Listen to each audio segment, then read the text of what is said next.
UFO Barry. Yep. What is up, man? I don't know. Work. Working? Yeah. So we came over today. Today is June 20th, 2020. It's 9 a.m. right now. Well. 9:20 almost. Yeah. We're just doing some sim racing upstairs. Yeah. Well, kinda. Just some lap times. Just doing some laps and going around against the computer. Anyway. Yep. I think that should be a thing. Everyone should have to do it. Everybody should have to do sim racing. That comes over here. Yeah. And we should have like a leaderboard. 100%. And maybe Austria, Red Bull Ring. Or we could do Laguna because it's an American track. Yeah. Keep it home based. Mm-hmm. And they get a prize.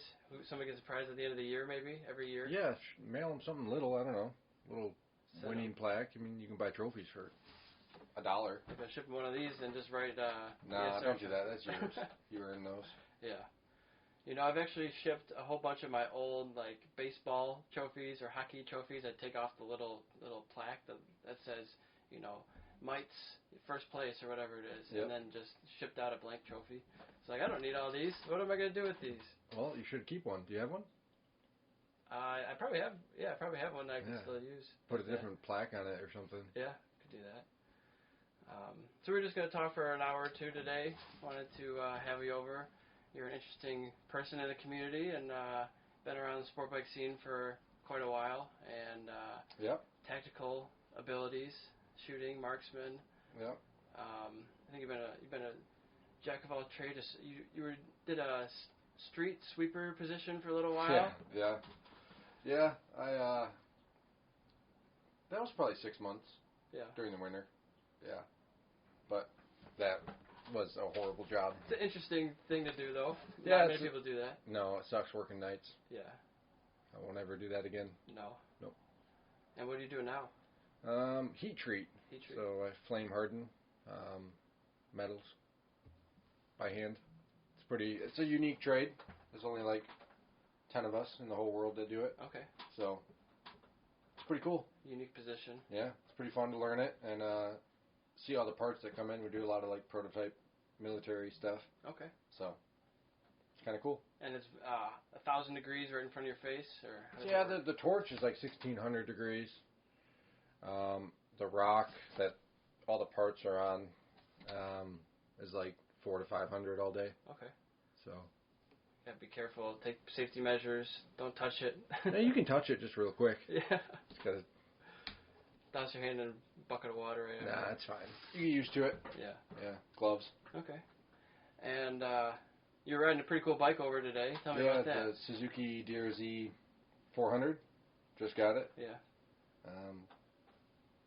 Figured I'd get out of the racing scene a little bit, but I wanted a bike again. So I thought about buying an R6, but I can only ride that every other weekend or so. Right. Much less frequent. Yeah. So you're looking for something to do on the street more often, sometimes in the trails? Ride it to work, ride down back roads. And then in the winter I'm going to buy an R6. Okay. So. You do some more track days, that kind of thing? Yep. My plan was always to ride next year. Yeah. 2021? Yeah, and then I went to Gingerman last weekend. I saw that with Nolan. Yep.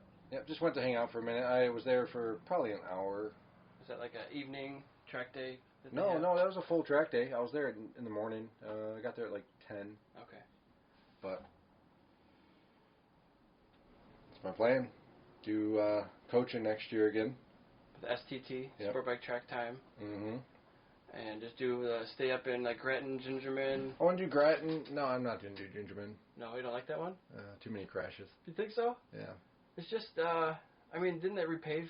They repaved a portion of it since I've been there. They repaved the entire thing. Oh, yeah? But it's already, I guess. It's trashed? Yeah. Huh. Cars have. Yeah, that's a big car track. Yeah. Big car track, yeah. SCAA, maybe. What was that? SCAA goes there. Oh, is that what it's called? I'm not sure. Probably got it wrong. I don't know. Something like that.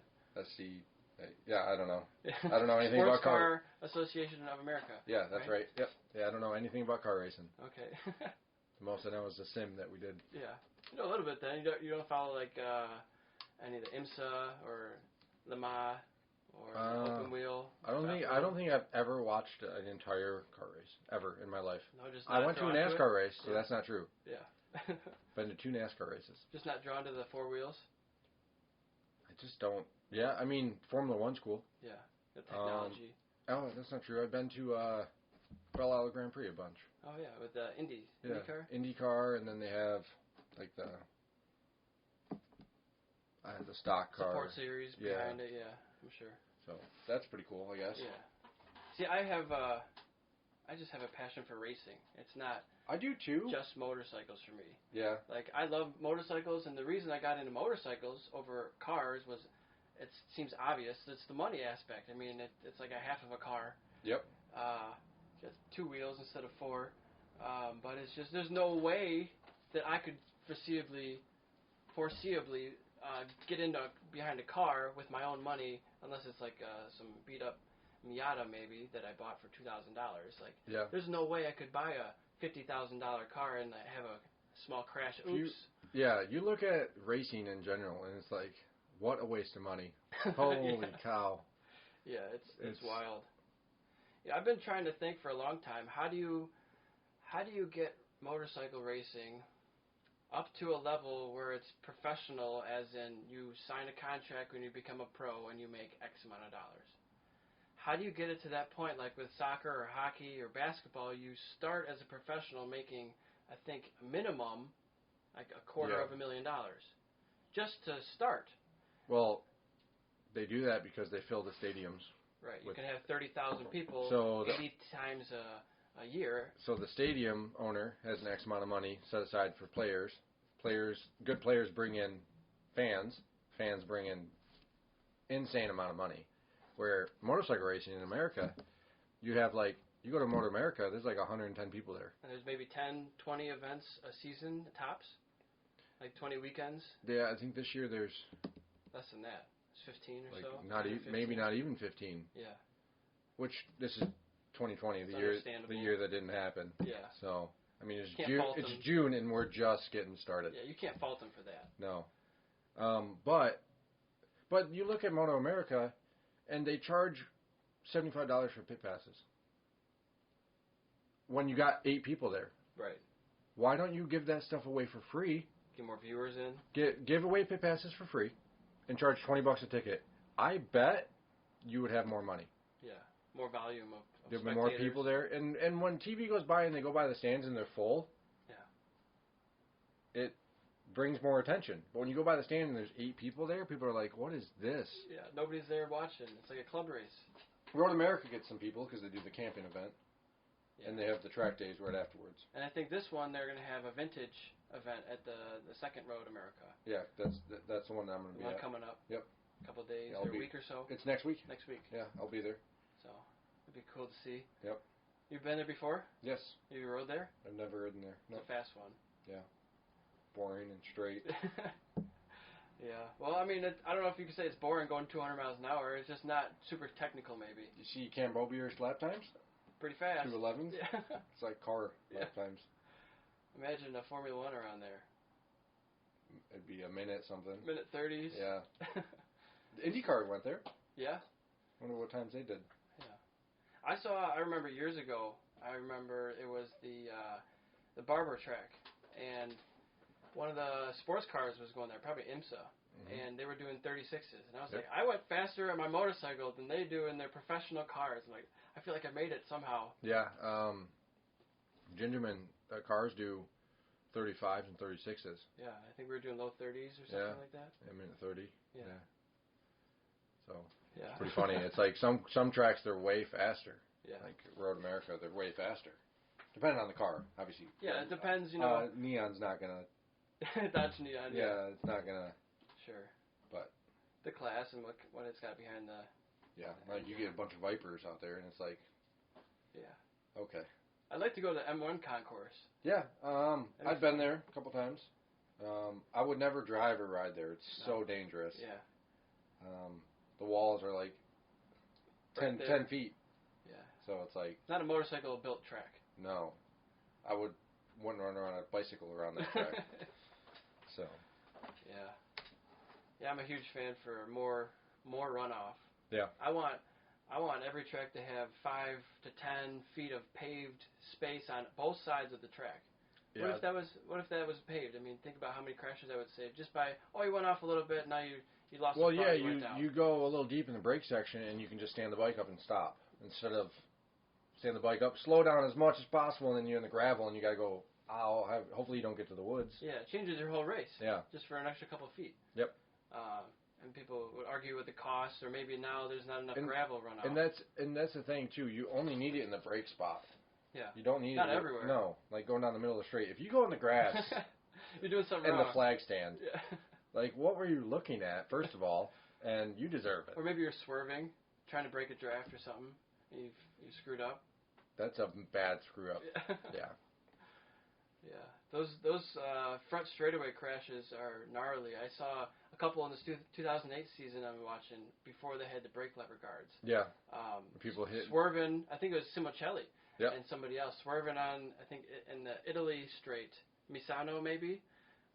He came over on someone, hit his brake lever, and he did a cartwheel on the yep. straightaway, and it was like they're all yelling at him, mad at him. But I mean, he was in front. Was it an aggressive move? Absolutely. Was it legal? Kinda. I don't know. Yeah. It's great. He was known for that, though. Yeah. And it's unfortunate. I mean, he got the ultimate sacrifice because of that, but he was known for that stuff. Yeah, for sure. So. That's what people loved him because yeah. he was making it exciting. Not again because it was never not exciting, but in a different way. He was bringing an enthusiasm. There is something about MotoGP that's different. You watch World Superbike or. I don't know how you watch Moto America. I think on their app. I do their TV, live. I don't even. I've never bought any. Yeah. I buy MotoGP, but yeah. You watch World Superbike, and it's like, maybe it's the announcers. It's just so boring. Yeah. For me. Yeah. It's just like first and second place. That's all they focus on. Yeah, they don't focus on the entire field. I wish they would do the whole field. You watch AMA Supercross, and they keep you engaged. If there's a good battle in 5th and 6th, they'll watch it. Yeah. If it's first place, it's a strong way out, they put them down in the corner. Sure, first box. place. And then it just makes it way more entertaining. Yeah. Yeah, I think coming from my perspective as an up-and-coming amateur to pro, I would be a back marker starting out as a pro. So obviously I'm a little biased there, but I would, even if I'm not racing, I want to see those guys at the back of the field. They will, even Moto America, they'll cut the race and they won't even show the finishers coming across the line. They'll show the first place guy with his hand up in the air, and they're not even showing 2nd, 3rd, 4th, 5th, 6th, 7th, 8th, 11th, 12th, 13th. They don't even cover them. They won't even show the second page of the finishers. Yeah. I'm like, why? These guys spent all this money to get here. They paid you guys to race, whatever the entry fee is, and they don't even get credit for what place they finish in. Yeah, you don't even show them in the leaderboard at the end of the race. You don't even show the result. It's almost like they want to fail. Yeah. Like, I would love to see more coverage of everybody. Like, have a checklist. Maybe you don't say every single rider's name every race. No. But maybe every 3 races you say at least everybody's name. Yeah. At least cover them. At least show them on screen for 10 seconds. Or if like someone makes a pass, say they're 10th place, they pass for 9th, and you're not talking about anything because Cameron Bobier is 45 seconds in the lead. Yeah. Maybe say, I'm going to say Nolan. Yeah. Maybe say, Nolan Lampkin passed whoever. Sure. And he was doing, I think he got a top... He got 6th? 2 top 10 positions. Yeah, he got 6th in the second. I don't know what he got in the... I think he was up to 5th, I want to say, at one point. Yeah. 5th or 6th. Yep. That's incredible for him. He's not a newer rider, but he's an up-and-coming rider that's... he's still young. Doing well. He's a young kid. He's under 20, I think. Yeah. 19, maybe? Yeah, I think so. I'm not sure his age, but I know he was the youngest KTM rider when he joined. In the 390 Cup? Yeah, and then he was the youngest 600 rider when he joined. So, I mean, he's been around for a while, but he's still really young. You see some of these guys, and Josh Hayes. I mean, I don't know if he's riding this year. Maybe a little bit. Maybe a fill-in rider. But he's been around forever. Yeah. So Josh Hayes was a guy that really made me think that I could still become a racer. Because he started, I think, at the track at 26 years old, 28, something like that. Not 5 years old. I know. Like most of these kids. So it's like, well, I started at the track at 19. I started racing at 20. That's why my number is 20. But okay. I just it makes it, you think that it's more possible. When a guy like that's a 4-time Superbike champion and he started at 26, it's like, wow. You don't have to be a spring chicken. You don't have to be super Well, I want to young. know, like, the background of Cambobier. Like, when did they start riding? Or Yeah. I'd like to have him on here. I'd like to interview those kinds of people eventually. Too bad there wasn't a big race around here. Like, Mid-Ohio. Yeah, that'd be closer. But really, I could take my camera setup and just do it anywhere. I could do this at the track. It wouldn't be the best audio environment, although neither is this. But it would be fine. Yeah, it's better than nothing. Yeah, I mean, you got the mic. Yep, so. Yeah, and, I mean, it just gets their sponsors out there, so. Yeah, it's like a no-brainer. Yeah. If you're comfortable talking and having it out there. Yeah. Yeah, I wasn't sure. This is my first podcast or anything ever. I mean, I don't expect to be on podcasts. I'm just a mediocre track day rider. I mean, I've never won a race in my life, so. You're a track day winner, though. Sometimes. Sometimes I'm a loser. A couple times. So. But. Yeah, I mean, it's. I've talked about it already a couple times, but you know, it's a little nerve-wracking doing it. But you're not saying anything crazy. You're just talking, and I think it's a little bit easier because I know you so well. Yeah, it's for not sure. Someone new that I'm going to talk to. It's not like you're on Channel 4 News and all the cameras around and it's live and there's bright lights everywhere.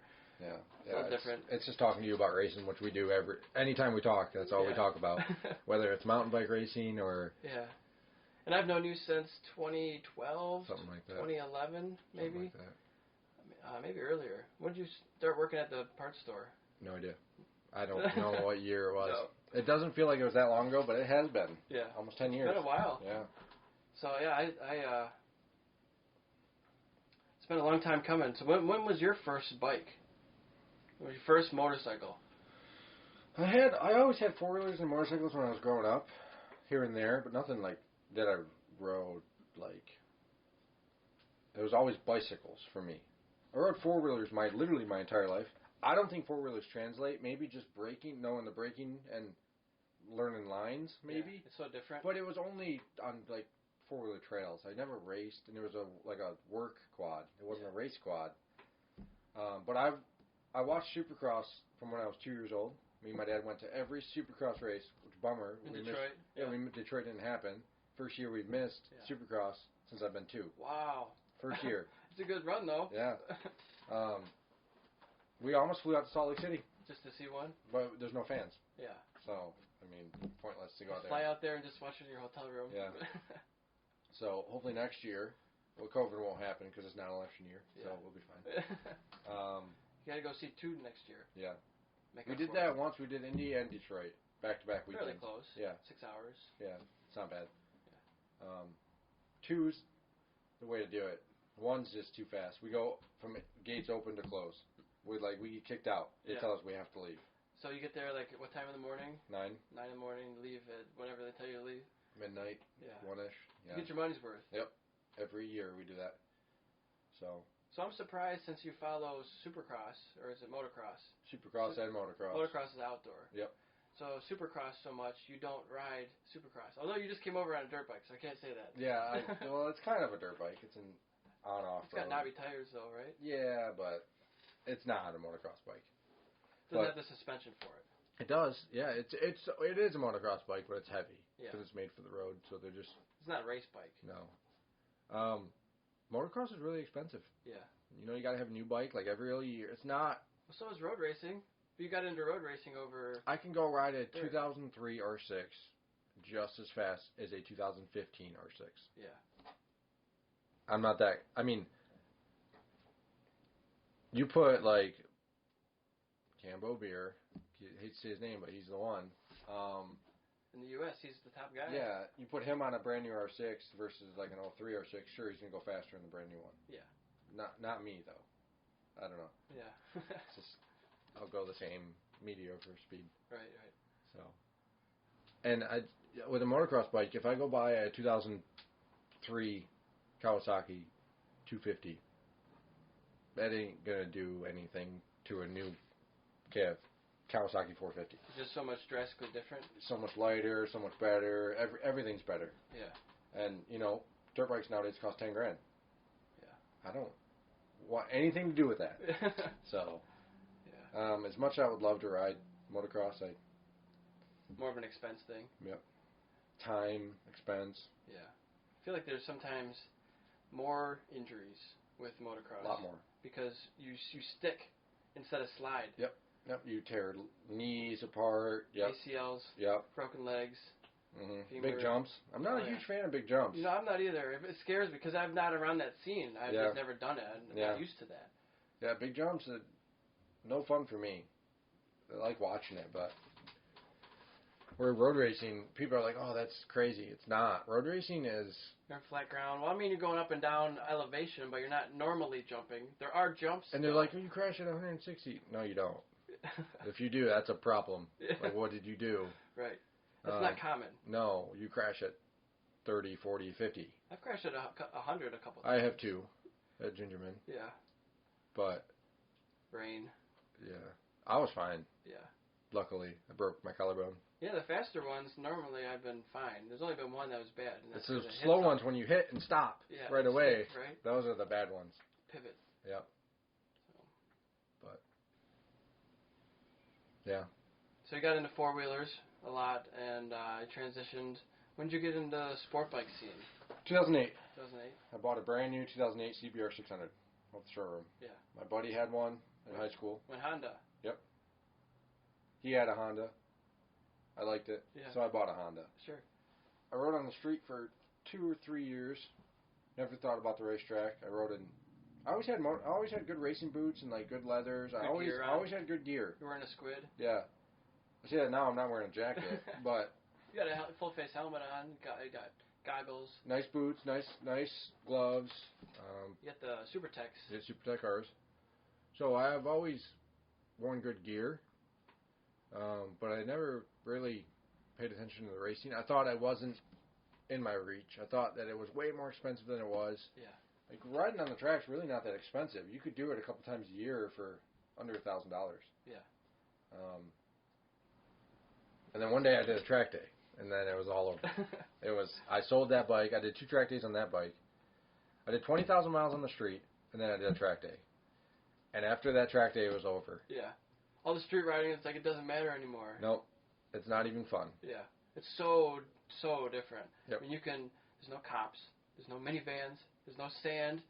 There are sometimes turtles. And deer. And deer and animals and things you got to watch out. I almost hit a Black Hawk at Black Hawk Farms. That's funny. It's on YouTube, the video of it. He's right on the main straightaway. He just barely flies out. You know, stuff like that. But the point is, it's you can use your bike and you can rev it out as high as you want. You know, get on the brakes as hard as you can. Yep. It's so fun. It's like a playground for your motorcycle. That's what it is. Yep. For real. It is some of the most fun you can have on a motorcycle. And it's legal. It's legal. Safe. It's extremely safe. An ambulance or 2 waiting, running 30 seconds away if you have an incident. Yep. And most of the time you'll break a collarbone. I mean, it's like, ooh, people are like scared of that, but a bone, you could break that bone like waking up wrong. Like it's such an easy bone to break. Yeah. And you have good gear and you got nothing to worry about. Yeah. The injuries that I've had have just been like I dislocated my thumb. Mm-hmm. I think that was my first one. I was at Grattan. I was going for my pro school. I didn't want to change my tires because I didn't want to spend the money. Yep. And so I was on clapped out tires that should have been changed 3 track days ago. You know, and I was like, I can get through it. We got 3 more sessions. I'll just take it easy, all this stuff. And we're at Grattan, and it's technical and tricky, and I'm a new track rider, and they're not race tires, you know. And so I spun up the rear. I high-sided myself, but I caught it. And I was doing a Superman. I felt like my legs were up in the air towards the sky, and my hands were just still hanging on, you know. And I come down with all my weight on my right hand, and it just pushes my thumb out. And I went to the hospital. They got it reset and everything, and so that was really the biggest one for quite a while. Yeah, for a while. Yep. Did have a bigger one, but that's that helmet. Yeah, this has got the hospital sticker right on the top. Oh, yep. Yep. You don't get that every day. So. Yeah. Yeah, I had a bad one in 2015. That pretty much stopped it in its tracks. Stopped your racing.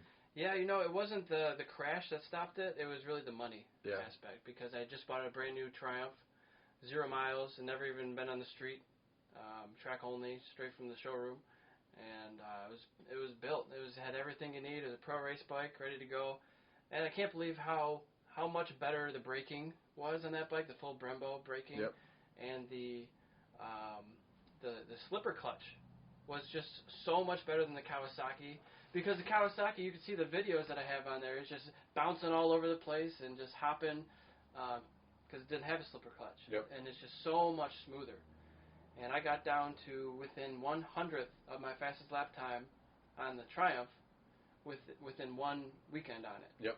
From the Kawasaki's time. So I saw right away that it was up to snuff. It was right there. Yeah, those bikes, they were around for a minute, and everyone wanted one. The Triumphs, yeah.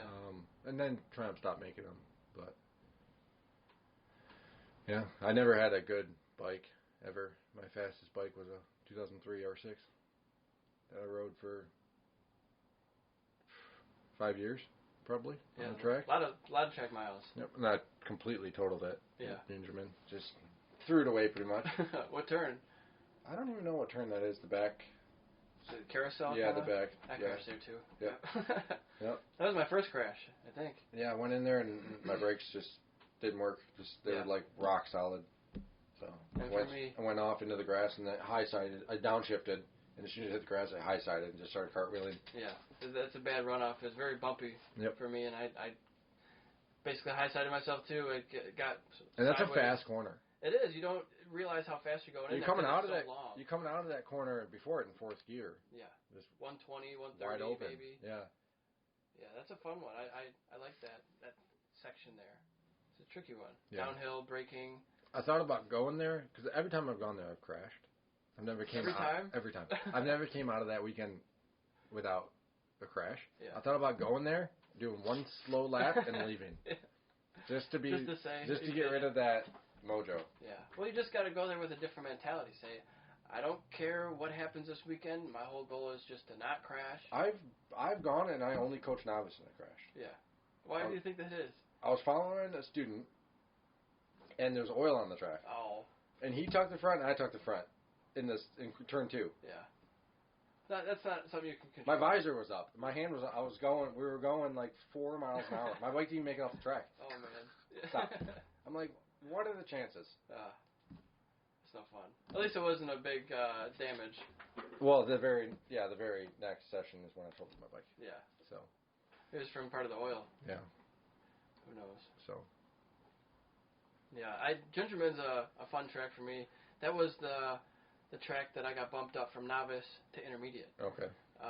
Yeah, I never dealt with that. You just went straight to advanced? My first track day ever, I signed up for advanced. Really? And I didn't know you could do that. I didn't either. I don't know if you can. I did.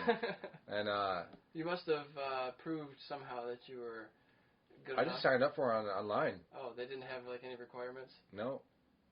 They were supposed to. I think it's I got yelled at. But a coach followed me because he saw me. I didn't know where I was going, and my body position was way off. Line, you mean? My body position was way off. Yeah. So he followed me for one lap and showed me what to do, and then I instantly did a 128 the next lap. At Grattan. Yeah. Yeah. I did a 128 on my CBR the next lap. Once he showed me where to go and how to do it. Yeah. And then. Which is like mid-pack racing novice class. Yeah. I had a good tire. I had a Michelin Super Sport. Which is so good. I had a good tire on my bike. Yeah. And then that was the only track day I ever bought. And then the next track day, I was staff. Oh, yeah. My second ever time on the racetrack, I was staff. I went and did crash kart. Okay, yeah. Devin Stewart brought me. Yeah. And told me to do crash kart. Which, thankful for him, he's the one that got me completely into coaching. He's 100% his doing. He's nothing the guy. to do with me. I worked at STG at the time. That's how you met him. Yep. And 100% his doing. I went and did crash kart, and I get along with everyone. And they asked me if I wanted to coach, and I did novice the next day, and and then it started. Yep. And you did coaching for 5 years. Something, maybe even more. I don't remember. Well, you must have started 2012, 13. Yeah. I'd say so. Up to 7 years. Yeah. Yeah. So I stopped in, I would say, probably 18. And I took a year off. I think I did one in 19, one day. Yeah. One weekend. So. And so, what do you normally go over with your students? What is the biggest sticking points that people Depends have? on which group. So you know, group 1 to group 9. There's a big range of what you talk about. Group 1, 2, and 3. Well, typically group 3 is the fastest because they're not. Look at me, I'm Mr. Novice winner. Yeah. Group 1 is like, ooh, I'm big and bad. I'm in group 1. They're not. Yeah. They always crash and think that they got to prove something. Well, group 3 is the honest people that are like the best ones in novice, and that shouldn't even be a novice anymore, but they're too humble to move out of novice. I gotcha. So they're like, no, I don't want to be an intermediate. No, you do. Like, you should be an intermediate. Yeah. And sometimes in a group like 6, and you just blow the doors off of the rest of the field. Yeah. And I don't know if that has anything to do with coaching or if they trust me or what. It's a confidence thing. But yeah, no, basically, you don't talk about much unless they ask you. You just basically show them where to go. Mm-hmm. And you give them the ability to see what a motorcycle can do. Because they don't have the confidence in the tires. They don't trust the tires. They don't trust the track. They feel that wiggle in the morning, and then they're screwed for the rest of the day. I think they're about to crash. When you can show them, you drop in front of them, you're looking back at them, and you throw it all the way down to max lean angle, and you're looking at them, and you just accelerate away. And it opens their mind. Like, wow, I can do that too? Yep. Yeah. So to be able to see that in front of you is very. I'll do it all the time. Coming out of the bus stop, I'll go in. We'll be going slow for 3 laps, and 1 lap I'll drive like it's a race, and like wheelie out and like spin the rear tire, leaving, and it'll open their mind. Right. And then the next lap, they're driving out of corners, and then next thing you know, group 5's passing group 1. Yeah. It's good to see your group excel over the others. And some coaches unfortunately won't do that. They'll hold the group back because they're group 5. Yeah. So they need to go group 5 pace. Says who? Yeah. Only if they wanna. Right. Should be able to go as fast as you can go safely. 99% of the time they want to go as fast as possible. Right. They're at a racetrack for a reason, right? They're not there. You get some that are just group 5 pace, and that's what they want to be, and that's how they are the entire riding career, which is fine. Yeah. They're having a blast. That's what you're there for. Yeah. And then there's some that just need that light to be lit. Yeah. I think it would be my goal to see everybody get to an advanced level of riding. But obviously there's so many different people and so many different, like not everybody wants to race, and that's fine. I don't think you should have to race, but I think it's so beneficial to race and to learn aggression a little bit, and learn, line choice and to be fighting with different people and learning how to pass in difficult situations, difficult conditions. I found racing to actually hinder my riding. You think so? Slowed me down. Maybe it was the novice group I was with, but I started in like 31st place or whatever place. Back of the grid. Yeah, because I had no points, and Gabe Miller was the guy. Yeah, he wasn't really a novice. No, so everyone up to 2nd place was like an intermediate rider. Yeah. I was blown away by how many of these people. I would pass 5 people in turn 1. I'm like, what are these guys doing? Yeah, oh yeah. I'd be like cruising like upright behind these guys, like waiting, like, okay, I don't want to stuff him. Yeah. I can pass him anywhere, so I'm not going to ruin both of our chances. Sure. And I was, and you'd pass, go right by him. Yeah. And I was like, this is insane. Right, it's not what you and think. And I'll pass a bunch of expert riders too. Yep, your first time out as a novice racer. Yeah, like Nick. Oh yeah. Nick Phil. There's a lot of them. Yeah, I'll pass those some, and they're more than capable of going fast. All those guys are, but they're just content at where they're at. Yeah. They don't want to push it or risk it, maybe. Yep. Or they don't know how to get over that plateau, I think, is a big part of it. And I remember in my race, I would go by people that I know, and I would tap my tail. Yeah, just follow me. Yeah, you're trying to help and then the next corner, they're gone. They're not there. And I'm like... Yeah, couldn't follow. Couldn't hang on. You're on the same motorcycle as me with the same tire. Yeah. I hit the gas, you hit the gas. I don't understand. Yeah. It's the same, like... Yeah, it's hard to teach people those limits. They got to learn for themselves, really. Yeah. But it's a learning experience. Everybody's at a different rate. Yep. And I found with a track day, I can go out and go by myself and not ride with anyone, and that's where I learn. Yeah, by yourself, just out there doing laps. You know, one of the reasons I got into racing, when I went to the track, I had no intention of racing. I just want to go to the track and ride and use the bike. And I started getting into racing because I was passing experts at track days, expert racers. I was like, wait a minute, how is this? What's happening here? And you come to find out, most experts don't ride that hard at the racetrack, at the track. Yeah, so he might not have been going 100%. Yeah. Like when you go out there on a track day, I'm trying my hardest. When you go out there on a track day, last time you had a track day, you weren't going fast at all. No, people were like, "What is that guy doing?" Yeah. Remember? Yeah. Well, I hadn't been on the track in 3 years. And then I remember by the end of the session, you were passing everyone. Yeah. By the end of the day. Yep. But the first session, people are like, "He is so slow." But I mean, so yeah, I did a track day in 2018 on my Triumph, and I think it might have been these leathers, the Alpine Stars leathers. Was it? Or I also had RS Tai Chi leathers. I don't remember. But I sold those. And so I had just fixed my Triumph. Dave Gray helped me fix everything back to snuff and get it all piece back together. And I had just fixed everything, and I didn't have a ton of money to throw it down the road again. So I was like, I don't want to crash it, and I haven't been on the track. I hadn't rode a motorcycle in 3 years, you know. So, and it's also a little bit of getting over that fear again of, not that I'm afraid to ride a motorcycle. I can't wait to race again, but it's the same track that I almost killed myself on, right? Yep. So it's a little bit of, okay, let's not stare at that corner every time I go by. You know, let's just get by. It's just another corner. Just get through it. It wasn't even the corner that you hit the wall on. It was the corner before. Yeah, it was before it. That did everything. The dip there. Yeah. Just the characteristics of being on a Triumph versus a 3-cylinder versus a 4-cylinder, and using the more torque out of the corner. Yep, lower RPM. And they had released a brand new tire compound that weekend, and there's a lot of factors, right?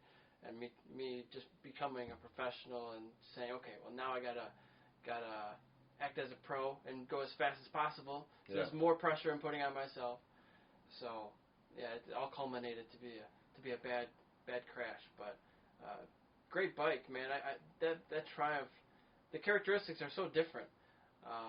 Like I was saying, from the 3-cylinder to the 4-cylinder, I visibly noticed I was really good in corner entry and in the corners, because you could just flick it in, and it's like there's no resistance to flicking it in the corners. Yep. And I was really noticing on people making up a lot of time in the S's. I was like, wow, this is like I found something. Like I'm cheating almost. Yep. It's like, wow.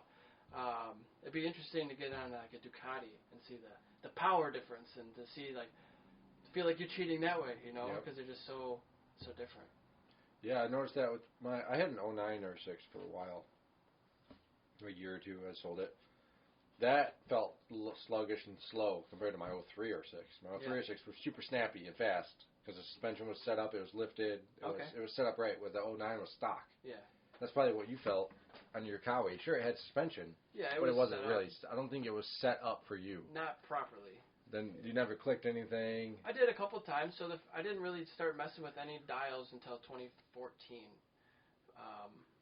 And then, it's at some tracks I got dropped a second and a half by just talking to Joe Kraft at Witchcraft Motorsports. He's like, oh yeah, just try this. It's like, holy crap, it's a different bike. It just behaves so much differently now.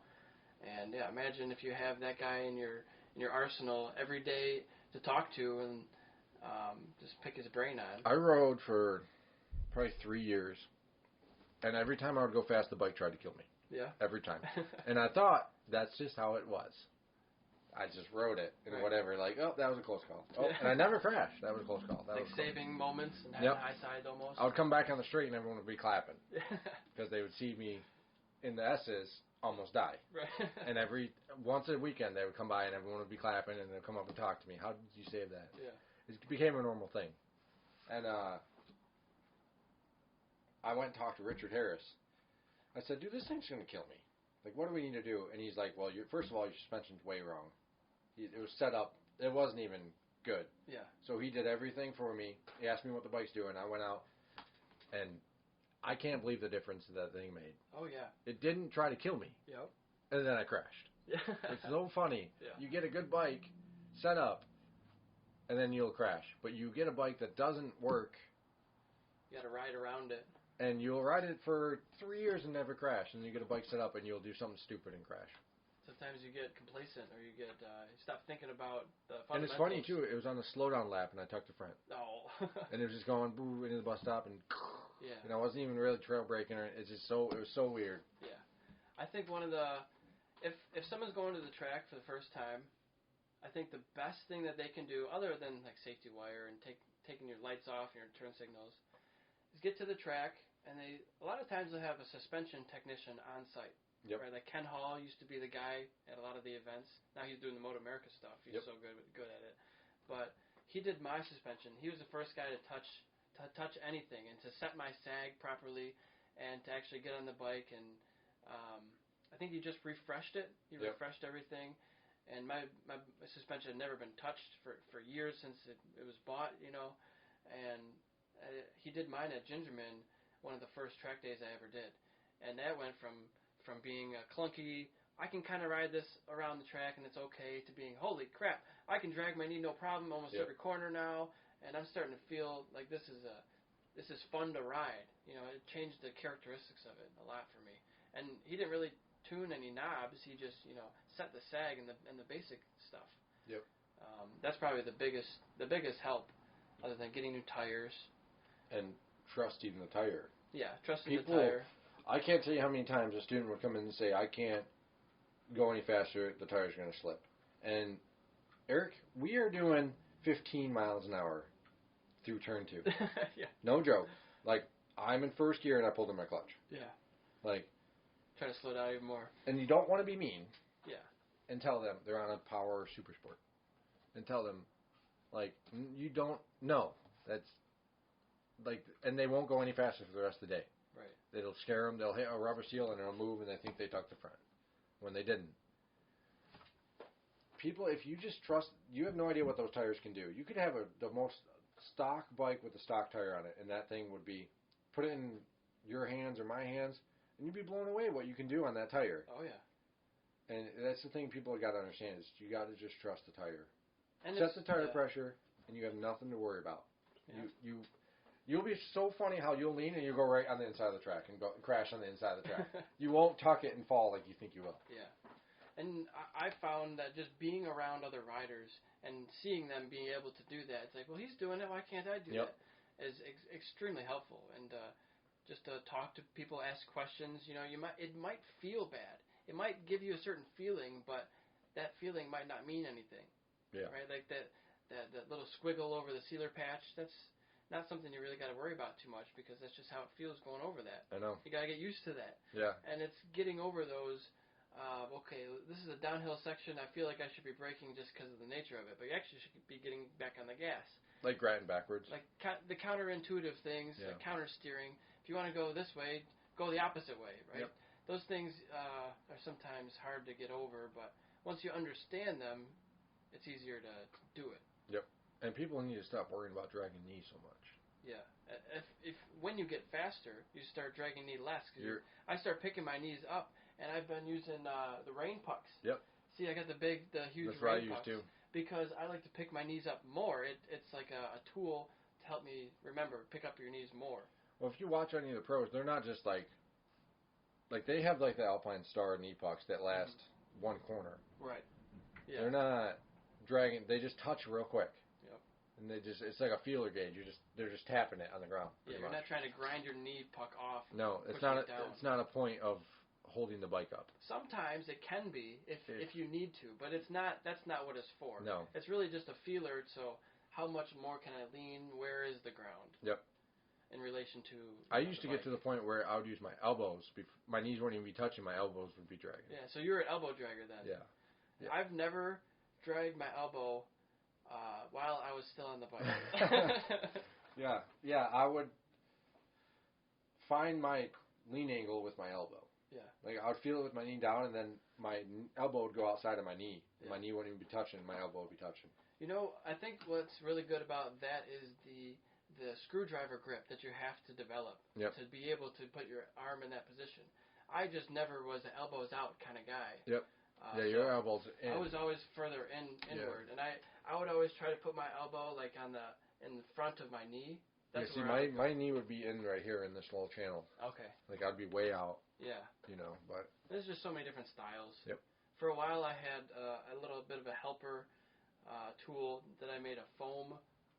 I had some extra seat material, so I made a foam pad for the back of my seat, so I used to always try to put my butt as far back in the seat as possible, and I didn't think that was as beneficial. I liked being up forward more. A lot of people do that. Yeah, so I put this pad there, and it was all janky, and I just duct taped it all around. But then you get people like Taylor Knapp, and they put the pad in the front, so they have to set further back. So it depends. This is all rider preference. Yeah, I think I feel like I had less slides when I was up further in the motorcycle. Yeah, and then you watch people like Taylor Knapp, they don't even get off the bike. Yeah, very upright. Yeah, like Cam Beaubier. Yeah, he's an upright rider. Yeah, they don't even drag knee. Like they just lean with the Josh Hayes. Like they don't. It's the economy of motion. Yeah. Some people definitely say you use less energy, but I feel Do you though? I don't know. I don't ride that way. No. I don't prefer If I ride that way, I'm exhausted. I feel like it's more dangerous because I would rather be more off of the bike so I can stand the bike up more. Yeah, I tried doing the upright and I was exhausted. I felt like I was putting so much weight in my wrists, where if I just lean off the bike, I can rest on the tank, I can do all this other stuff. Yeah. It just didn't...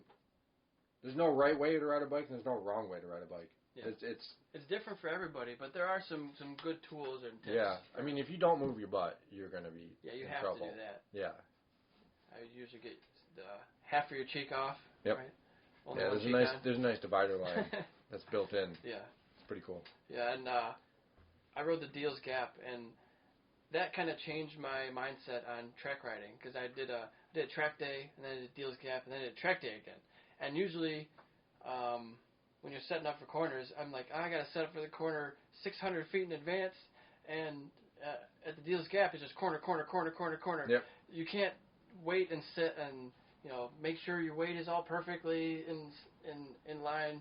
Sometimes you just got to throw it in the corner, and learning to do that, like at a Deals Gap, was beneficial for my track riding, because it made me think, well, now I can't crash at this road track, and I got to put my weight in the right spot faster than I normally do. So it was like, I wish they had that kind of course, like a Nürburgring type of course, when in a safer environment with tons of runoff like that. Yeah. Because that's not a place that I'd like to go. I don't think I'll ever go to Deals Gap. I'm too much of a racer. Yeah. That would be a bad idea. A bunch of people have asked me, and I've always turned it down. I'll never go. Yeah. I'm too much of a racer. I got to be the fastest one there. Right. Yeah, it's a dangerous place if you want to go really fast. And if I go, I'm going to go on a moped. Yeah, you could do that. On the ground. And just not worry about it. 40 miles an hour. Yep. Yeah. I have a group of guys that I know that go quite often, and I'm like, just go to the track. Why don't you go to the track? It's way cheaper. I mean, you're driving to Tennessee, and it's not cheap to go down there, but it's maybe cheaper than a track day. I don't know. You got to get a hotel? Yeah. And usually I camp at the track. Yeah. Track day is what, $150? Yeah. Hotels, how much? About $150. Yeah, maybe it's just what they like doing. It's a different destination. They like riding places, stop and talking. Riding places, stop and talking. Different type of riding. Yep. It's not wrong. It's not right either. It's the problem with the track days. I know a lot of people that say they don't want to start in novice. I get that. If you told me I had to go through novice, I would never ride track day again. You don't think so? I would never ride track day again. Well, I'm not going to waste the morning. Me. Yeah, but I think it was beneficial for me, because I went through novice, intermediate, advanced, but I did 3 days in novice, and I would not pay for that. It was the first couple of sessions. I was like, okay, this is kind of slow. I was like, this is pretty slow. I go faster on the street, and but then they bumped me up in the novice rankings in the classes, and then. I had never dragged my knee on the track before, so it was good for me to go through that and do the basic fundamentals. So, the way I look at it, cart to cart, for example. Yeah. That would be like, you never been there, so you have to ride the 2-person cart that can only go 7 miles an hour. Yeah. Until we give you the okay. Yeah. You would never get $1 from me, ever. So you think there should be more vetting, some vetting process of like, okay, you're up to snuff, you know how to go around. You can do 28, you're good. Yeah, like you can, like we'll have a staff member follow you out in intermediate. Yeah. But there aren't many people that can just go out there and do a 28 your first There's a lot more than you think there are. Yeah. That are stuck in novice and they do one novice day and they never show up again. Yeah. Because they're not going to pay for that. Yeah. I mean, I'm sure that's a problem. There's a lot of them. Yeah. Like me, if you told me I had to go through novice, you would got me there one time and that you would never got me there again. Yeah. Well, I remember when I got bumped from intermediate to advanced, it was Soupy, Michael Brandon. Yep. I think he was the guy who bumped me up. And he was saying, man, you're one of the fastest guys out here. Why aren't you using the whole track? I said, well, I don't want to step on people's toes. I want to leave them room. I'm not the fastest guy. I just started this, I'm thinking. And he's like, well, you don't see anybody next to you. There's nobody around you. Use the track. It's there. Use it. And that kind of changed my attitude on, well, I have to demand my space now. And I'm not the slowest guy. So you can use it. And then, I got up to advanced, and I was still passing people in advance. I was like, oh, wow. And there's some, like Group 1, Group 2, they go decently fast, but the problem is you're stuck to the slowest person. So if there's someone in there that's just an absolute superstar, you're gonna be pretty bored. Yeah. So I don't know. It's how it is, and I understand why they do it. You can't just throw everyone to the wolves in the intermediate. Intermediate class is so freaking dangerous as it is. Yeah. You got people in there that are heroes that think they should that should be in advanced, but they would be the slowest in advanced, so they're not going to go to advanced. Right. Sandbagging a little bit, maybe. Well, I'm the fastest guy in intermediate. It's like, here's your trophy. Yeah, it's like you're the best. What's the not varsity? I can't think of it. Pre-varsity. Yeah. Like you're the best. I don't know what it's called. I've been in school and I've been out of school longer than I went to school, which is crazy. Yeah. Yeah, I don't know. Big fish in a small pond. Yeah. Type of thing. And and then you got people that shouldn't even be an intermediate. That should be a novice. So the speed difference is There's a huge disparity of speeds there. You'd be coming up on people with 70-mile-an-hour difference. Yeah, for sure. I actually went mistakenly out in intermediate one time, and I was supposed to be in advanced, and I was at Autobahn. And somebody's breaking like a football field earlier than I normally break. I was like, holy crap, what's happening here? Everybody's like, they've lost their mind, And I was in the wrong session, that's why. Did you do the whole session? I did the whole session. I was like, what is happening here? Why is everybody acting like this? I don't understand. I was in the wrong class, Yeah, that's funny. Because, being a coach, you can ride them all. Yeah, I was just getting so angry at people, like, why are you riding like this, And being a coach, you need more coaching out there in intermediate so we'd all go out. Yeah. And some of the just the riding, you're like, what is going on? Yeah, when I was in intermediate, I told myself, I can't be in this class because I saw there was a lot of dumb crashes that people would make, and I said I have to get to advanced as soon as possible. That should be the mentality. So I get out of this dangerous class, because there were people running into the back of people. Advanced is so safe. Yeah, it's like a racer practice. And and you could pass advanced riders. You know right where they're going to be. You don't even have to meet the guy. You just by looking at him, you can pass him with an inch. Yeah, you can within a corner or two of just following behind someone, catching up to them. You can immediately tell their skill level. You can say, oh, well, this guy's, he's on it. You can say, well, he's at like 95% of his pace, whatever. He might be on a RS-125 like Nolan Lampkin. Yeah. And he might be doing 50 miles an hour slower than you just because of his bike capabilities. But you can see that, oh, he's got this line. I'll just go take this one and we'll be fine. And I'll pass him. You'll know he'll be in the same line. Yeah, because he's consistent. Not, you can go on the outside of him. He's not going to come into you. He's consistent. He's repeatable. Safe, confident, and then you don't have to worry about in advance. You pass somebody, they got to be big head and pass you right back. Yeah. Where in intermediate, you get guys that you'll go past them and they're like, okay, well, I'm gonna get this guy next corner. Yeah.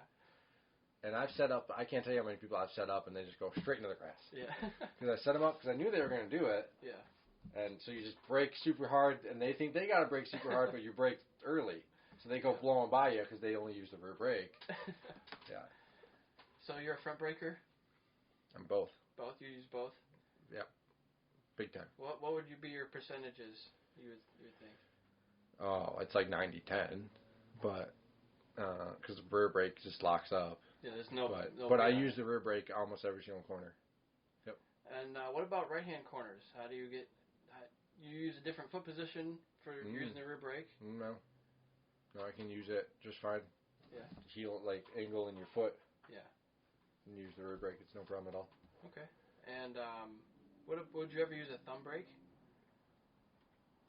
for a rear brake? I don't think I would. I like the way the feeling is in the foot. I would try it. Yeah. I mean, I can't say no. Yeah. I don't know. I actually sell one now. Yeah. It's an Akasato brake master cylinder for rear brake, and it's like little thumb lever there. I would use it on like the supermoto for doing wheelies and stuff. Yeah. Yeah. It'd be helpful, I think. I don't think a lot of people use the rear brake as much as they should because of the foot placement that you need to get underneath for certain corners. Yeah, I guess I just started using it from the beginning, and I got used to it. And felt comfortable with it? Yep. The brake's there for a reason. Yeah. So, you should use it. Yeah. It's another tool to help slow you down. You got, 4 brakes on a motorcycle? Engine, rear brake, and then the 2 front. Front brake. Well, you also have aerodynamic brake. Yep, yeah. Just getting upright. That's a big factor. Going 160 miles an hour, shooting straight up and being stiff. That'll help slow you down. Yeah. I would like, the thumb brake would be cool because I am a foot dangler. Yeah. I'd like to stick my foot out, which you can't do that. You can't do that and have your foot on the brake very easily. No. And I never had a slipper clutch, so I could never just bang it down gears and then it would be smooth and use that as the rear brake. Where before it would like snap and be all crazy if you did that. So I would like to try it. Yeah. And I have found it more difficult to get that screwdriver grip with having the brake lever guards. Yep. Because it's in the way, but it's also very important. Yeah, I don't really use it too crazy. I mean, I guess I can't say that. My gloves wore out right there, and the grip is. So I guess, and then my barn's like polished. Well, and just the fact that you have that elbows type of riding style. Yeah. I guess it just came natural. I don't know. I mean, that's what all the pros do. That's what they say. If you really want to go faster, that's the way you have to ride. Yep. Because then you can't weight your hands if you're holding on like this. There's just not a way to just put a lot of weight in there. So that's a way to ride better, get the front loosened up, so not much weight on it. Yeah, and notice too, when you start riding with pros, you start riding with Nolan and all these Taylor Knapp and all these pros, how it's not the brake. I always thought you made up the ground in braking. It's not. We all brake the same. It's barely a difference. You hit the mash the brake. There's only so hard you can brake.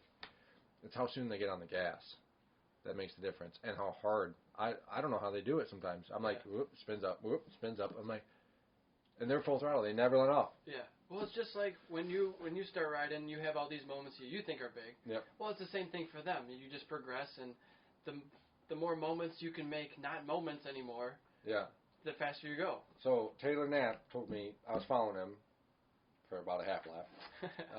What track is this?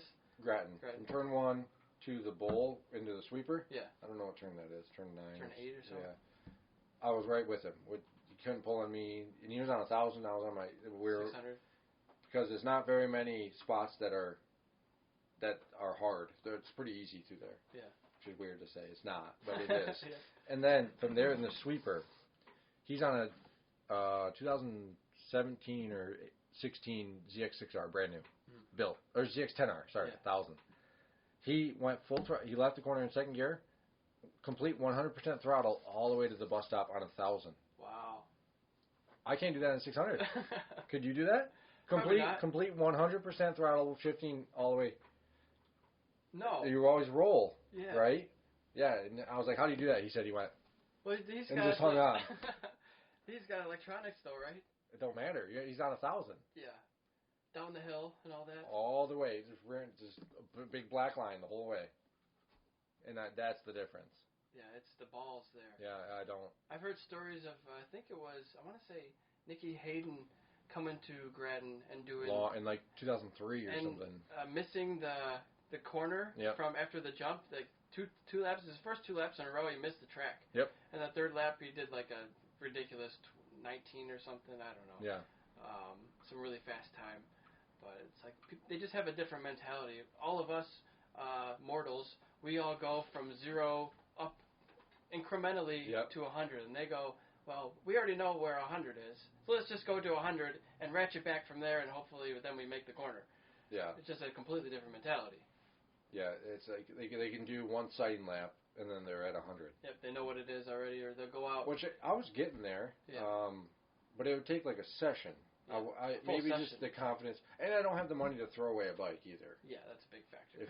If I did, it's different. Like, sure. I was like, okay, I got all day. I got to make this last all day. I can't ruin it in session 1. Right.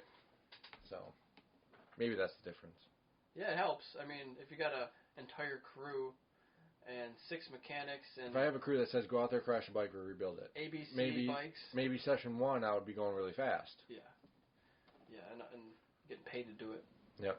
Whereas like when you go there for track day, you're like, okay, it's like 3 or 4 o'clock, I'll start going really fast. You know, yeah. like at the end of the day, it's not a huge deal if I do crash. Like I'm going home anyways. Yeah. But you crash at 9 a.m. It's like neat. Right. You know, this is cool. Get to hang out now. Yeah, just watch everybody have fun. Mm-hmm. See, I always used to get in my mind, okay, this is like the last part of the day. I'm getting tired. See, I never got tired. I'm getting dehydrated. Make sure you don't throw it down the road. I got 2 sessions left. You had a good day. Like I'm That's not out the there. way I think. I'm not out there like unless I'm trying to go for a lap time or working on something. At a track day, I'm usually like, okay, let's just bring it home. Had a good time. No, you know, that's not how I think. You know, you're still balls to the wall. The last session, I'm like, let's see if I can crash. Let's see how fast you can go. Let's see how far you can push it. Yeah, the last session, I'm like, oh. And then I start not being able to see because I'm so dehydrated, and I'm like, okay, I gotta stop. And I haven't breathed, and I hold my breath the whole lap. Yeah, you're not a breather out there. No, and then I would be like, holy crap, I just did like a 28, and I couldn't breathe the whole thing because it's so late, and you're so dehydrated and so tired. And, but I never found myself getting feeling tired. Yeah. I think the most sessions I've ever done is 21. 21 sessions in a day of 20 minutes? I think there's 21 sessions. So you did them all? I think I did 20. I missed 1 session. Yeah. Because of coaching novice. So I had to go for the school or something. Okay, yeah. But I did every session. I went through 15 gallons of fuel. It was cool. And it was like a 100-degree day in August. Yeah. It's exhausting. It was good though. Yeah, it's good to get that track time. Yeah. I really want to do endurance racing. Like not just on the sim upstairs. Yeah. But in real life. I only did I was part of a endurance team with David Gray and a couple other riders at Road Atlanta. They did an endurance race down there. I think it was a 4 hour. Okay. It might have been a 6 hour. I think it was 4. Did you guys make it the full 4? Yeah, we finished the race. Okay. I was a pit board guy, so I got burned. You know, so I was out in the sun the whole day. Did you ride? I didn't ride. Oh, okay. They already had, I think, 3 different riders. It was already planned, and I happened to be there. Like, hey, can you do this? I was like, sure, I'll help out. Yeah. I'd love to help. You know, it's pretty cool. And so we didn't really have a lot of telemetry to go from, but we'd just be like, okay, you have this many laps left and all this. But yeah, it'd be great to do an endurance race and to get all of that track time. And we did. Me and you did an endurance kart race. We did, yeah, karting. We were supposed to have 3 people. We only had 2. Yep. So that we get more. We did 45-minute stints, I think. Yep. A couple different.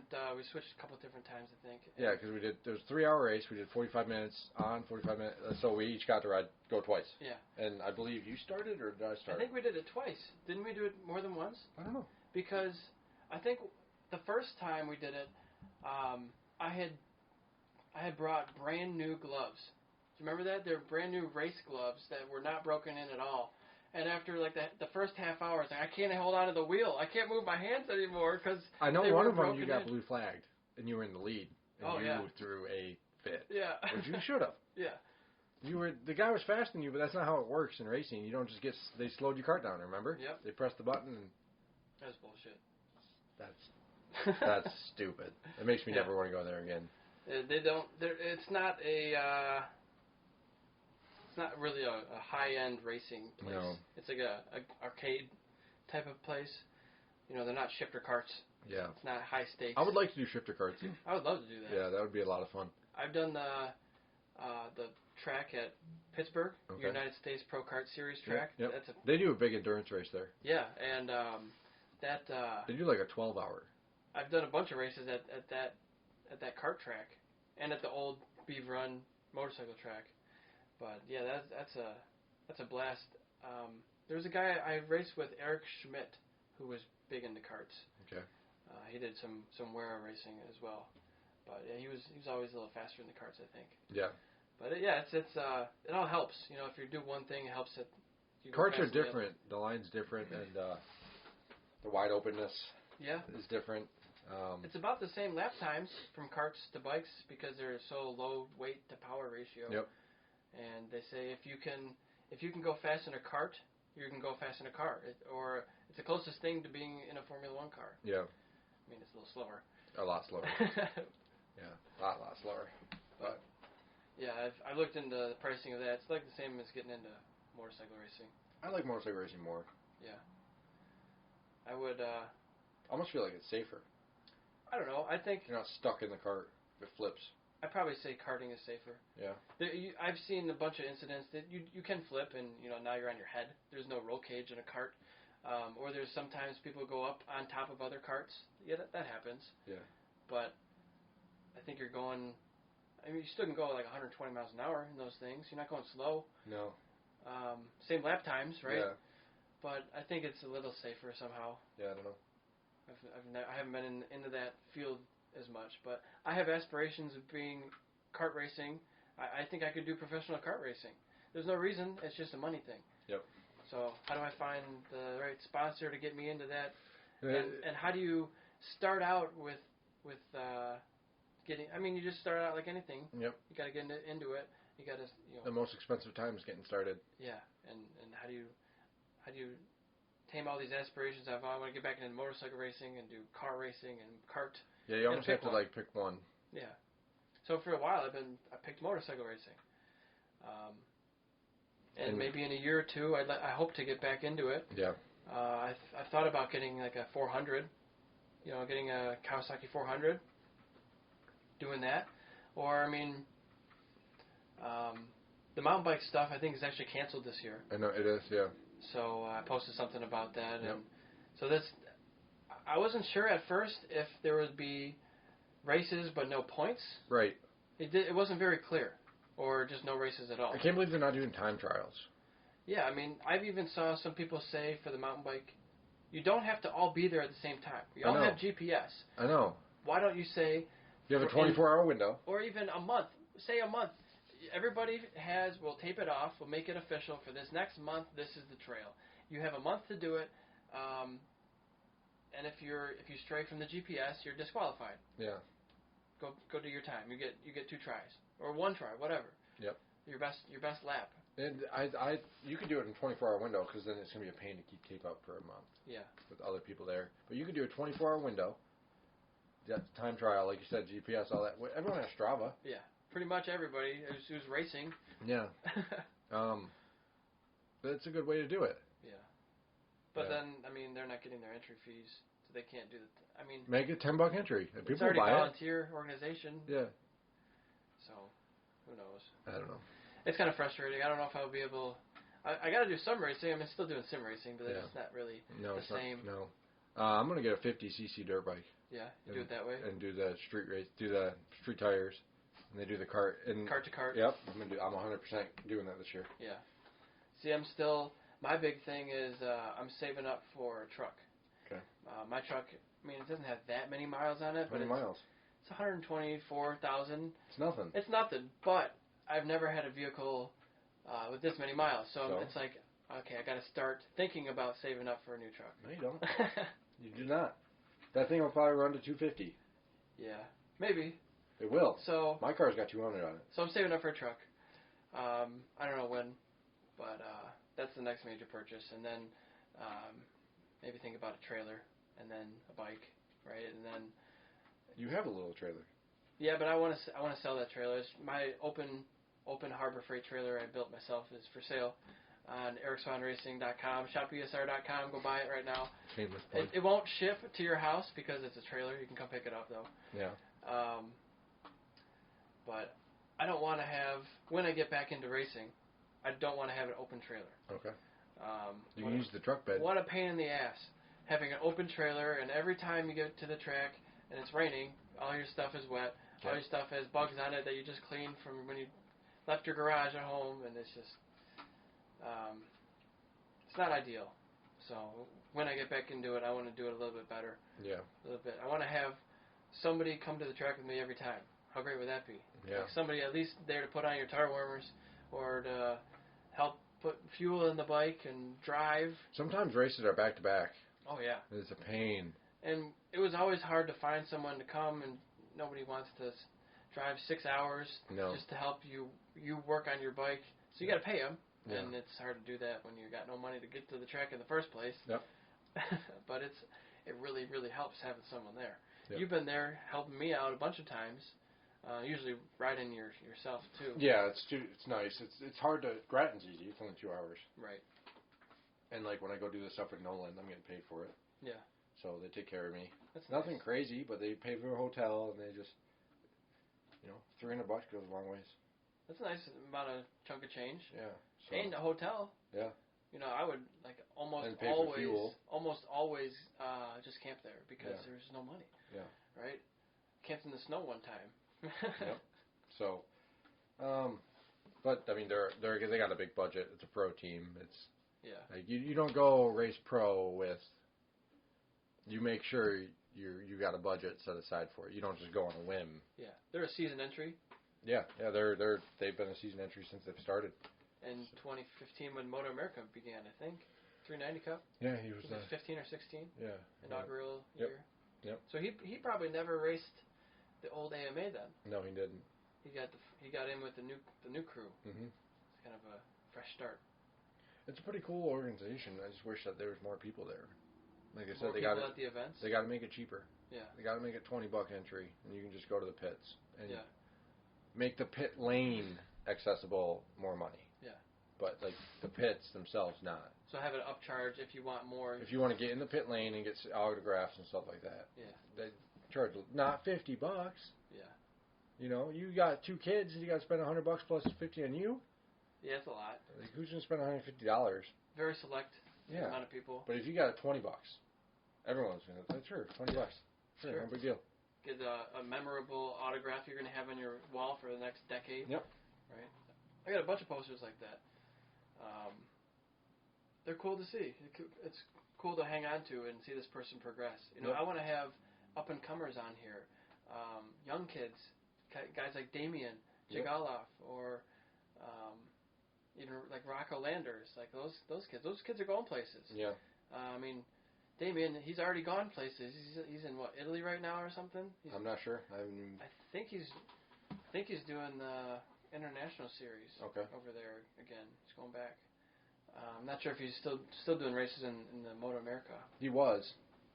So it's just cool to see guys from around the area actually progressing and going places. Yep. Yeah. And we got Garrett that's over in World Superbike now. Yeah, Garrett Gerloff. So, and they only have like 6 or 7 rounds this year. They just released the calendar. Is it that few? Yeah, it's not many at all. It's only 6. So they do have back-to-back every single weekend. They have 3 races now. So that helps. Yeah. It was really unfortunate, I think, for Garrett.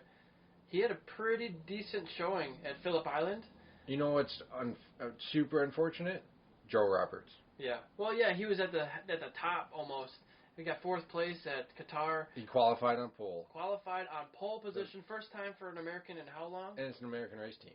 Yeah, on the American race team. And he was on fire. And then they stopped everything. And then... Yeah. Now you got to pause for 3 months. It's like you had all this momentum behind you. I know.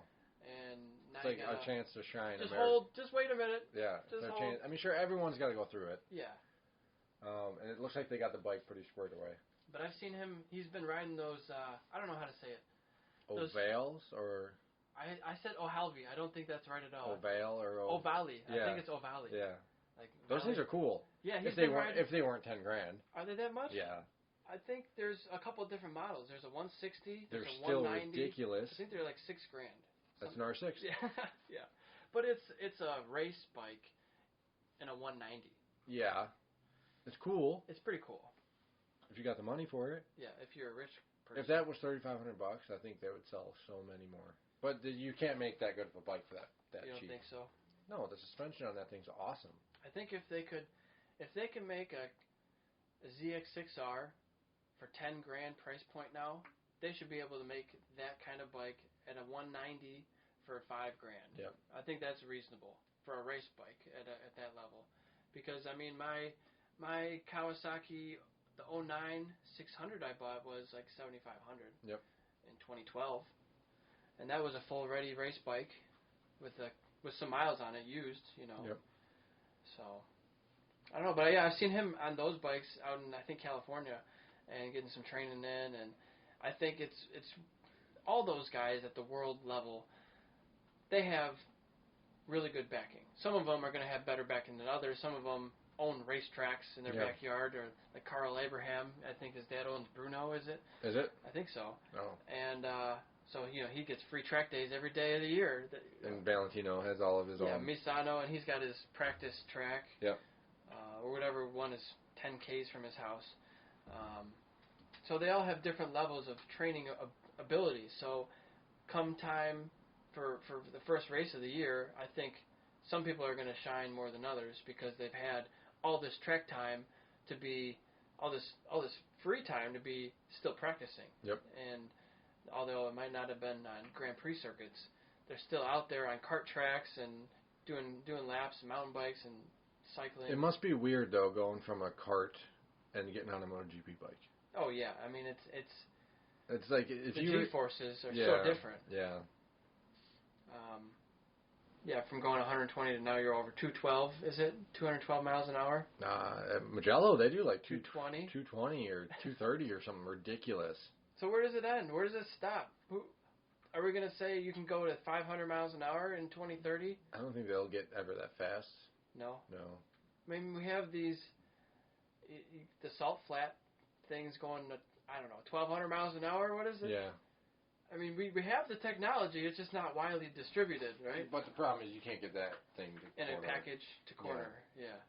You can't get that fast with a bike that just won't loop over on itself. Not today. No.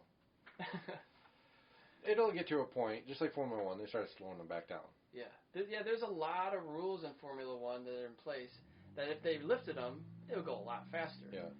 So Well, Formula One, back when their motors sounded cool, before they went to the V6, they were faster than the car. Like, they're just now getting the cars back to where they were. But they've slowed them way down because they were just getting too fast. Yeah. You can only go so fast before people just start dying. Yeah, they need to have all new tracks built because they're not designed for the speeds. They're already going This too year fast. they were supposed to have a road course in MotoGP on the road. I heard about that. Where was this? I forget what road it was, but they were going to have it on the streets. Yeah. Which is insane to me. Yeah. Yeah, I just saw... and the MotoGP riders were, I guess, okay with that.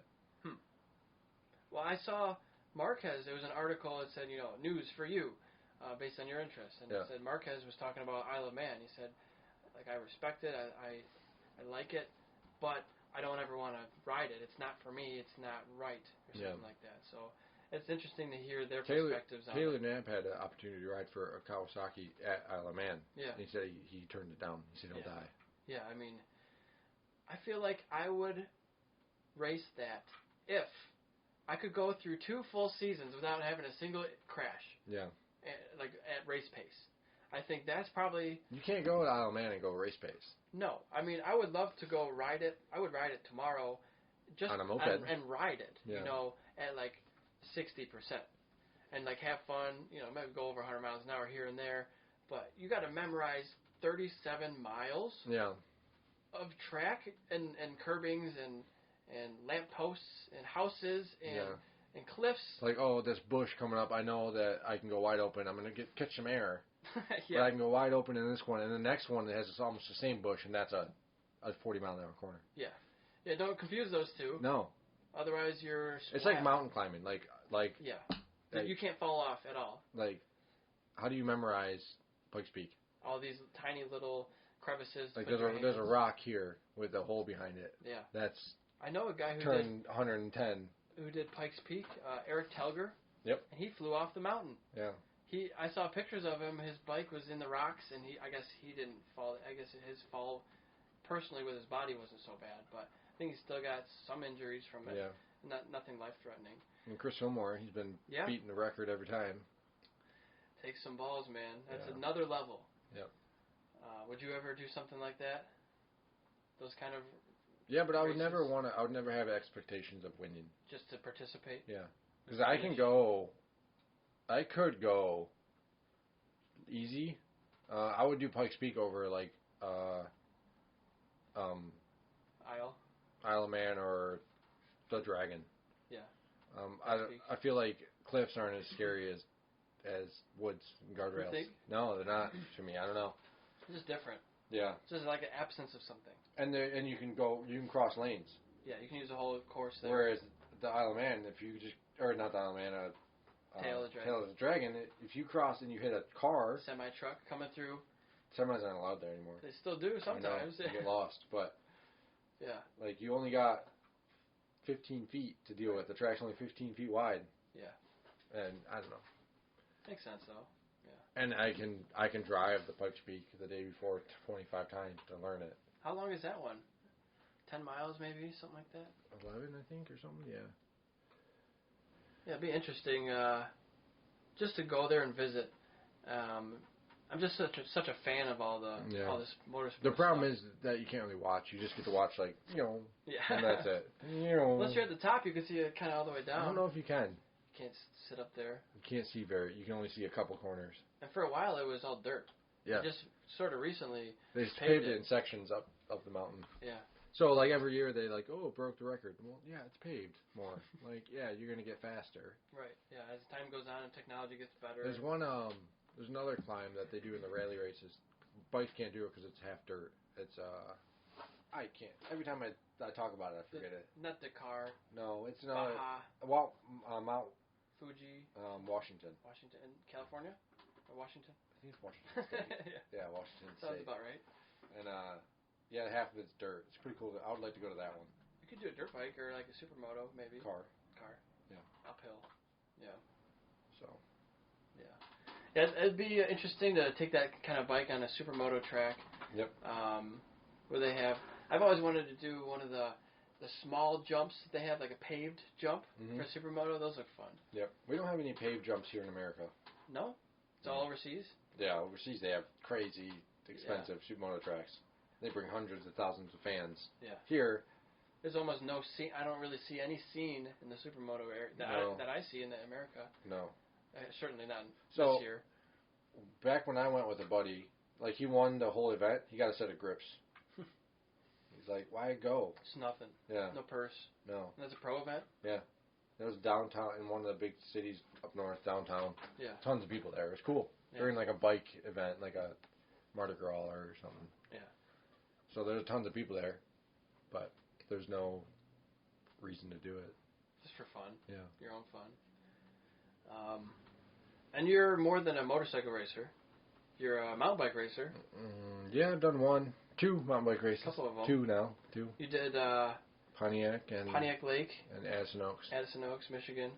And how'd you finish in those? You did pretty well. Pontiac, I did 5th. I forget how many people were in the class. Yeah. It was my first race ever. You did beginner or and what's the next? Sport? The next one. Expert? Yeah. No, sport the first one and expert the next. Okay. And the sport in Pontiac Lake, you were there. Yep. And you weren't at Addison Oaks, though. No, I did. No. I did most of them. Yeah. That was 2018 or 2019? 2019. Because I did all the events in 2019. Yeah. Were you there that day? Maybe I just didn't see you or went off at different times. Yeah, we definitely went different times because we were different classes. I think I did sport. Yeah. And then in sport, I did 5th out of maybe 12 or 10 people. I got middle of the pack. Yeah. And then expert, I got 2nd. Yeah. So I was pumped on that. There you go. It's kind of cool. And the first place guy should have been. He was like almost a lap ahead of me. Like he should have been. Yeah. Whatever the next Elite. Class. Elite, yeah. So, and there was 3 laps at Addison, which is a long ways. Yeah. That's a long ways. I need a better engine. That's my problem. Maybe it was 4 laps. 3 or 4. I can't remember. What was yours? I think they do 1 for beginner, 2 for sport. Depends on the course. 2 would be nice. Yeah, so they did 3. 3 for expert elite. Yeah. Elite was 5. Oh, was it? Yeah, elite was 5. That's rough. Yeah. Man. Those guys, they're doing like 20 minutes faster than me, and they're doing 5 laps, and I'm doing 2 laps, and they're just like, holy crap! It's just another level. I know. Everything. There's always somebody faster than you, and I mean, but these guys do. I mean, 200 miles a week. Yep. They do a lot of training. Yeah, I do 25 or 30 a week. A month, maybe? A week. Yeah. I try to do 25 a week, Okay. which isn't that much, but I'm just doing it for fun. Yeah. I'm not. If it's not fun for me, I'm not even gonna ride the bike. Like today, when me and you wanted to ride, and I was like, dude, I'm out. Yeah. I'm not riding today. Too hot? I just wasn't feeling it. If I'm not feeling it, I'm not gonna go out. Yeah. And you wanted to ride your other bike over. Yeah, I mean that's not too big of a deal, but yeah. But if I'm not feeling it, I don't ride. Yeah. It's not a huge deal to me. I'm not doing this. You're not going to become a world level Nope. guy. I finally bought a good bike. I don't even know if you've seen my new one. I saw you got is it Oberer? Orbea. Orbea? Yeah. Orbea. Orbea. Orbea. Got it. Yeah. And that's a full suspension, Nope. black? Nope, not full suspension. It's a hardtail. Hardtail. Hardtail? Yep. 29er? Yep. Got the hydraulic disc brakes? Oh yeah, it's carbon. Yeah. Lightweight.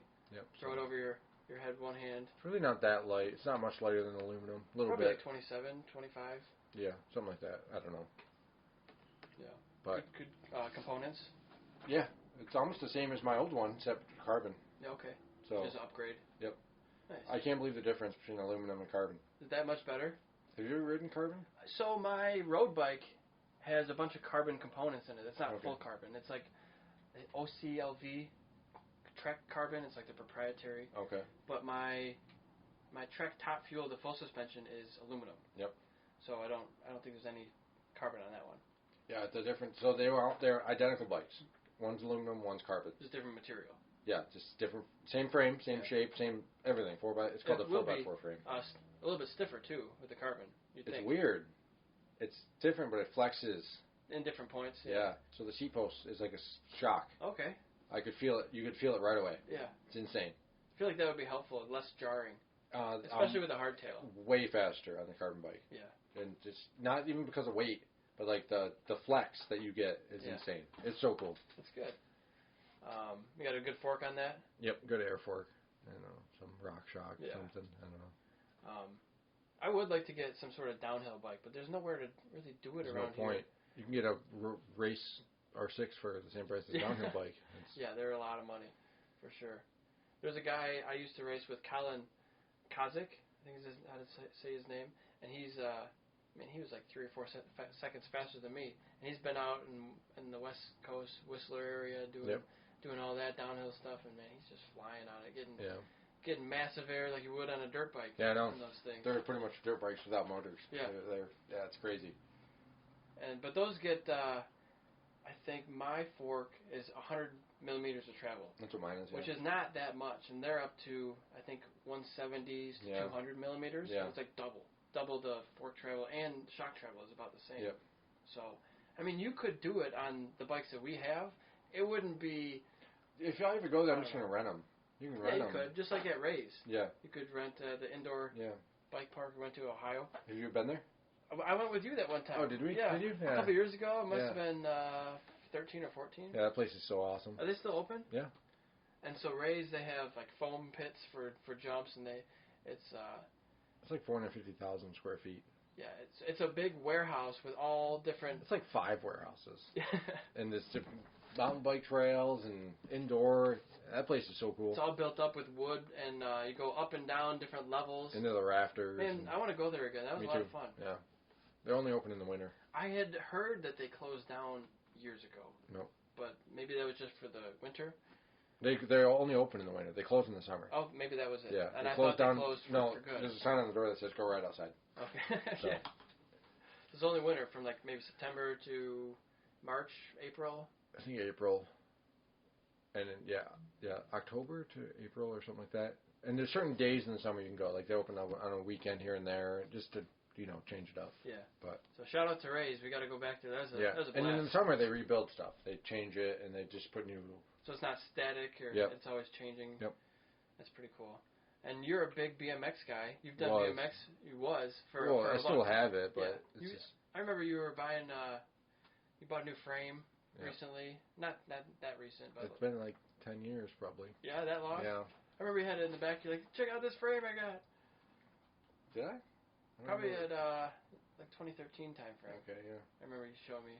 Yeah, it's probably the bike I have now. Yeah. Been about a decade, 7 years or so. Yeah, so.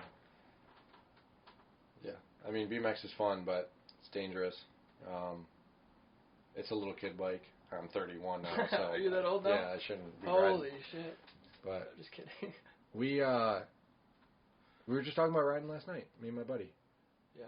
Yeah. So. And I remember we used to go to like the Stony. They had the little bike park, Yep. the skills area. Yep. You could do the little jumps or the pump track. Yep. They had a little. Yeah, it's fun. It's fun to change it up. Yeah. I have a road bike, a mountain bike, a BMX bike. I like it just to have them. Everything 2 wheels. Like if you and don't. You have a road bicycle now? Yeah. We went for a ride down Clinton River, I think. Yeah. Maybe last year. Yep. A Diamondback, cheap one. It's like $400 road bike, but road bikes are road bikes. Yeah. I mean, unless you're racing or you're at that level. For me, it's just yeah. You could put me on the best road bike and the crappiest road bike, and it's like I don't know. Yeah. They both go down the road. Yeah, I have been on a. I want to say it's like $15,000 specialized custom Shiv. Yeah. Like one of 500. And it's got Bluetooth shifting. Yep. Oh my God, man! This bike is the pinnacle of bicycle technology. I rode it at my buddy's house on the stationary trainer, with the wheel taken off of it. Yep. It's just to the drivetrain, and it's like, man, this is something else. Yeah. It's amazing. Going from like the 400 range to the you have a nice road bike. 15,000 range. Yeah, I have a nice road bike, but Yeah. it's like a grand at Yeah. the time 5 years ago. So it's good. I don't need anything else. It would be nice. I was talking to my brother. It would be nice to have like the skis, the aero bars in front. Sometimes I think of I try to like make myself smaller and like get down so I can get out of the air, so I go a little faster with less effort. You know. But yeah, that's the thing. I hinder myself. The bike's not going to make a difference. Yeah, I mean I don't ride it enough to warrant me buying that. I weigh kind of 190 pounds. I'm not a road biker. Yeah. So. Yeah, it's a really thin dude. Yeah, so. You're not a big guy though. Not huge. He was. I was getting bigger, and then I started losing weight. So. What you been doing for your fitness? Just eating better. Drinking more water. Don't drink pop. Yeah. That's it. Literally, just don't eat before I go to bed. Yeah. It's that easy. And you'll lose weight. A couple hours before, or? Yeah, I eat dinner at like 7 o'clock. 7 o'clock. Okay. And that's it. Yeah. Sometimes 8 at the latest. And I haven't eaten food yet today. Nothing at all. I'm not even hungry. That's good. So, it's I don't eat till about noon or 1, and then I stop eating at 7 or 8. And I don't watch what I eat. I eat whatever I want in that window. Yeah. It don't matter. Yeah. What's your go-to stuff if you're gonna go home and eat dinner? Well, like I'll have like a ham and cheese sandwich. Yeah. Like nothing bad, but like if someone's got pizza, I'll eat the pizza. Sure. Someone gets McDonald's, I'll eat McDonald's. I don't care. Seafood diet. Yeah, whatever. Yep. That's good. So you don't deprive yourself of certain things. Nope. I'll eat cake. Like I'll eat everything. It don't matter. Yeah. So, it's seriously drink this Drink and water. you will lose weight. Yeah. Drink this. If you want to pop, go grab one of these. Yeah. If it's not between 11 and 7, grab. If it's between 11 and 7, drink a pop. Yeah. It's that easy. It's seriously that it blows my mind. Yeah. That people are like, oh, we need 3 or 4 meals a day. Not unless you're a bodybuilder. Right. Unless you're using that expenditure. If you ride 100 miles in a day, sure, you're gonna need to eat all day. Yeah. A lot. For sure. Or have those chews with you or those energy But gels. if you're sitting at your desk writing emails, you don't need 3 meals a day, 4 meals a day. Yeah. Like, lately, it's nice that I get to skip lunch at work. For a while, they would force me to take a lunch, so an extra half hour. But now, since we're slower, I don't have to. I can just go straight 8 hours and go home. So I've been just, for a while there, I was grabbing just a granola bar, a protein bar, and just eating on the go. But now, I've been just skipping lunch. I'm like, well, I'll just try skipping it because they ran out of granola bars, right? So rather than just buying more, I was like, let's try for a week or two just not having anything for lunch. Yep. And I've been fine. I come home, sometimes I'm a little bit more hungry around 2 or 3 o'clock. But like yesterday, I had breakfast at 5:30, and then I ate dinner at 6:30. Yep. That's like over 12 hours. It's funny. In the last 150 years, we just started eating multiple meals a day. Before that, humans were here for, do you have the number how long they were here for? 400 million years or something? Eons, right? They, maybe once a day. For that long. Yeah. And then the last 150 years, all of a sudden we got to eat 3 times a year, 3 times a day. Yeah. And we're all obese. Right. Huh. I wonder why. Because our bodies are made to eat once a day. Yeah. Yeah. We have such an abundance and luxury of food now, and no work to do. Yeah. Physically. Yeah. Before they had to physically work for everything. Everything. You gotta go to the bathroom. You couldn't just You couldn't just go to the grocery store and buy steak. You had to literally kill the steak with a stick. Yeah, and then process it right away, and then store it properly so it doesn't get maggots in it. They really couldn't store it properly. And put it in the ground. Maybe that'll have it last for a week. They wouldn't even get that out. They would eat it and be done with it. Yeah, whatever is there is there. Yeah. Share it with your neighbors. Yeah. So funny. Yeah, everything's changed. For the longest time, we're in the Stone Age, basically, with no electricity, no internet. Overnight. And now, the last 100 years, everything's just dramatically shifted. And now AI is coming and it's going to take over the world. And, people are losing their jobs to technology. Yep. Everything changes dramatically. It's like the old saying, nothing gold can stay. Pony Boy from that book, The Outsiders, was it? Read in like middle school. I don't read books. Yeah, but I try and I can't. But yeah, everything's gonna be changing fast. Yeah. So you're not a consumer of books? No. Audiobooks? Depends. Yeah. Like I've listened to 3 audiobooks in the last couple of years, but they were back to back. Jack Carr. Okay. He makes just a phenomenal series. The novels? Yeah, it's The Terminal List. Savage Son, and then what was the last one? Savage Son was the third one. Terminalist, True Believer, and Savage Son. Okay. It's about a Navy SEAL that kills pretty much everyone. Yeah. It's cool. It's fiction. And what's the author? Jack Carr. Jack Carr. Okay. Yep. He's done the bestsellers of all 3 books. Yeah. New York Times bestseller. He's a new artist. He's a new author. That's his first 3 books, and they were #1 hits. Wow. So. It's pretty cool to see. Yeah. Someone else making it like that. So, I don't know, they're about guns and stuff, so. Yeah, you're all about that. Yeah. And you're a pretty tactical guy. Tell me about some of that aspect of your life. I don't know, we live in a country where we can defend our life with a gun. Yeah. And you don't choose to do that? Doesn't make any sense. You have the capability of defending yourself against anyone, but you don't choose to do it. That doesn't make any sense to me. None. Yeah. So what's your philosophy? I don't want to have to call somebody for anything. Yeah. Anything. The only thing right now is if my house catches on fire. Other than that, I can handle it. You got no matter this. what. Yeah. I can handle it. Yeah. I can fix you from bleeding. I can bring you back to life. So medical, CPR, AED. Yeah. I might have to call somebody to take over once I'm done fixing you. Sure, surgery, whatever. And I can't give, perform surgery on you and stuff like that. There's certain things that you can't do. But, yeah, people need help from everyone so much that it blows my... I don't need help from anyone. I don't need to call somebody if something happens. I don't need to, rely on other people to protect me. Just that independence. Yep. Yeah, so... And where do you think that stemmed from? Does that come from your parents, your dad teach that or instill that in you? Yeah, my dad never called anyone for anything. Pretty independent guy, too. Yeah. He fixed everything. We did our own roofing. We did, he was never this person that the lawn needs to be mowed, we'll call the landscaping company. Yeah. No, you mow it yourself. Yeah. What do you mean? Yeah. You need brakes done on your car? Do them. Yeah, just get in the garage and buckle down. It's 4 bolts. Do it. It's not a big deal. See, I remember my parents saying, "Oh, you should probably have a mechanic do that. You don't know how to do it." Well, if you learn, then you'd know how. Take it off, and you'll know how to put it back. Especially super simple stuff, brakes. Yeah, but they're thinking this is so important you can't screw it up, so take it to a professional. There's that. You could always take it to a professional if you screw it up. Yeah, right. And it costs the same. Yeah.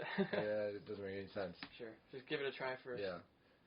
Now, there's some things I won't mess with. Like, my ECU goes out. I'm not going to take apart the ECU and try to rewire it. Yeah. I'm going to buy a new ECU, but I can probably put it in. Yeah. But if you need a computer to plug it in that costs $15,000, well, I can't do that. And I don't have that laying around. Sure. With whatever's within reason. Yeah.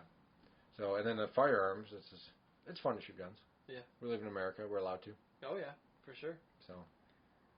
And you're a carrier, car holding carrier? Yep. Yep, I carry a gun every day, everywhere. There's never a time I don't have a gun on me. Yeah. So. And you did security for a while too, so you got some training. Honestly, it's like I got some de-escalation training. I help talking to people. Yeah. That's definitely a big help. Sure. Did security in Flint, which is not the safest. That's thrown into the fire, right? Going to Flint. It was fun. Yeah. It was fun. I did it for 6 months. I'm like, I gotta stop. I'm gonna die. Yeah, was that dangerous out there? Oh, every day, someone with a gun. Every single day. Yeah. You'd find a dead body. Every single day, you'd find someone OD'd. Yeah. Yeah, it was bad. And that's narcotics, opioids, or heroin. Yep. Big drug dealing, people with firearms that are stolen. Like it was dangerous. Yeah.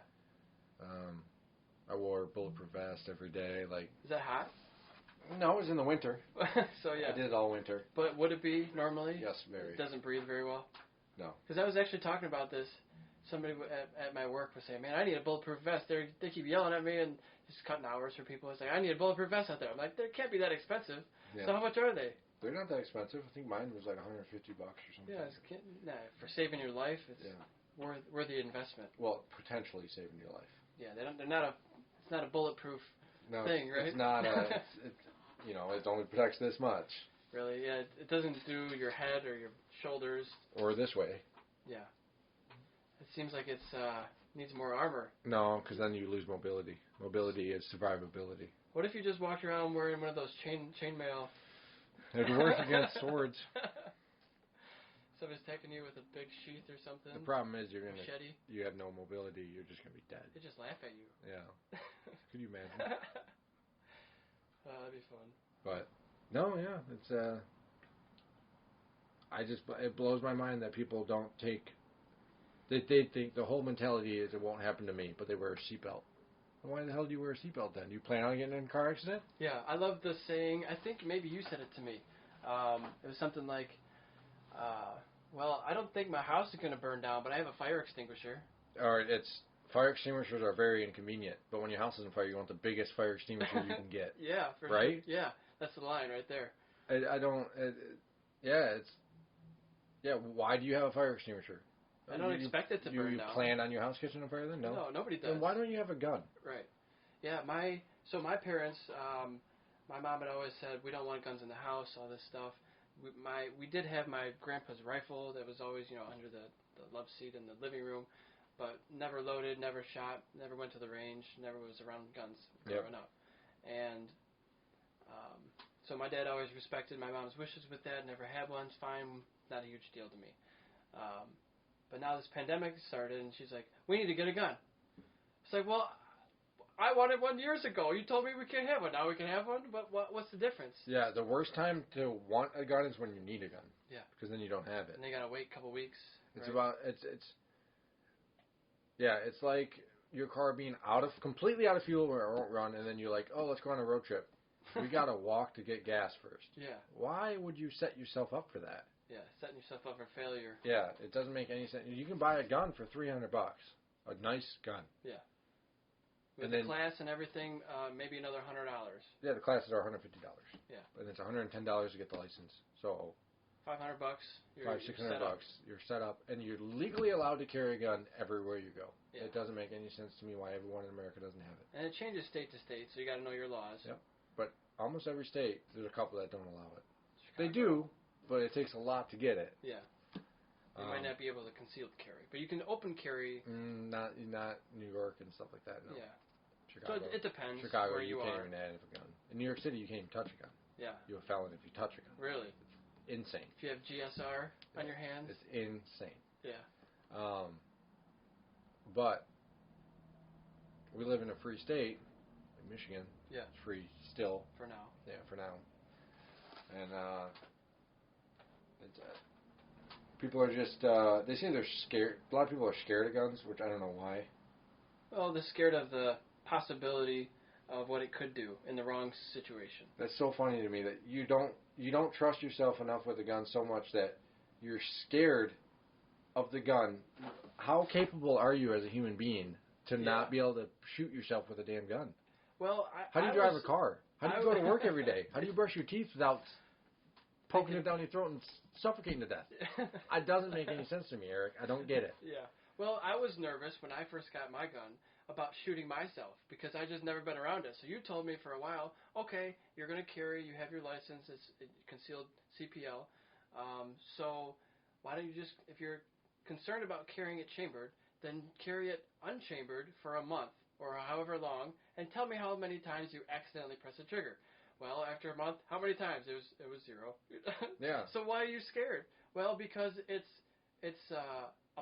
possible, but it's not likely. If you're a moron, you shouldn't have. How do you take a shower and not drown? Because you don't breathe in the water. Yeah, you don't do the things you're not supposed to. If it's holstered and your trigger's covered, it's not gonna fire. No. No matter what you do, if you smack it, it's not gonna. No. If you drop Unless you buy a gun that's not drop safe. Yeah. Which, why do you buy a $15 gun anyways? Yeah. If you're gonna spend the money to buy a good gun that your buddy didn't make himself. Yep. It's gonna be okay. Yeah. So it was just getting over that fear of, well, I don't want to shoot myself in the leg, and there is, I guess, some danger in unholstering. If you don't have your finger in the right spot, you could then depress the lever. But I think you do a lot of drilling. You do drills all the time. I see, just unholstering. How fast can you draw? Tell me about how fast can you draw safely? Yeah, tell me about some of the drills that you do. Well, I do a lot of dry fire. Dry firing? That's huge. That's mainly what I do. Yeah, and I thought that was bad for the gun. Is that not the case? That's not the case. It's only bad for rim fire, which is 22. Rim firing? Yeah. Rim fire cartridges. Okay. There's center fire and then rim fire. So specific rounds. Yes, rim fire can damage the bolt. Where center fire cannot, which most all 9 guns. 9mm, 45s. Most only 22 and 17 HMR are rim fire. Okay. Every other gun is. See, I didn't know that. Yeah, so it's very. There's only a select few that you can't. And what would damage it in a rimfire? Is it just breaks the repetitive force? The way the firing pin hits, it needs something to hit to stop it. Okay. It can keep going. Does that make sense? Yeah, yeah. Whereas center fire can't. There's like a collar on and it stops no matter what. It can only go so far. I gotcha. And it can't hurt it. Yeah. So my biggest thing is just being around them. Just being safe with being like if you had a sword in your hand, you're not just going to swing it at somebody. Sure. You can kill somebody with a sword. Yeah. But you know not to do that. Yeah. So why would you do it with a gun? Just the obvious things. Yeah. If you act like there's a laser that points out the end of the gun and you chop somebody in half. Yeah. You'll be fine. Right. Don't brandish your weapon. But people get a gun in their hand and they lose their mind. They panic. Their heart. They get an adrenaline dump. Yeah. They've never had a gun before. They freak out. They don't know what to do. They're loud. If guns weren't so loud, they would be awesome. Yeah. You wouldn't be scared of it. Sure. It didn't just explode in your hand. Yeah. I don't know why that'd be so dang loud. It'd be cool if you could put fireworks inside of guns. Why is that? I don't know. Just have like a you could. firework gun. You could just put a bottle rocket in the barrel and shoot it. But yeah. And it's been a learning experience for me. I've gone to the range with different people and shot 30, 40 different types of guns, and not coming from a household that grew up around it, it's interesting, shooting all the different types of guns and seeing how to become a better marksman and how to get better at shooting and all the different ways you're pressing your hand to make the bullet go different ways. Yep. To try to get that bullseye. It's weird to me hearing I came from a household with no guns. That's weird to me. Yeah. Well, you're kind of country. Yeah. Country, Oxford. Yep. Just grew up, and Dearborn Heights is way, city. There's no vacant lots anywhere. And it's funny too, being in the country, you have less likely of needing a gun. Yeah, and the city. Because we know all of our neighbors. Our doors are unlocked. When we grew up, we didn't have a key to our house. Always shut the garage door, or something gets stolen. No. And it's crazy. The more dangerous it is, almost the less likely you are to defend yourself. Whereas the least in the country, it's not dangerous at all. Yeah. You got to worry about getting attacked by a deer, whatever. And we have a ton of guns. Yeah. It's so funny to me. That's different. I never thought about that. Yeah, I always think about it. It's weird.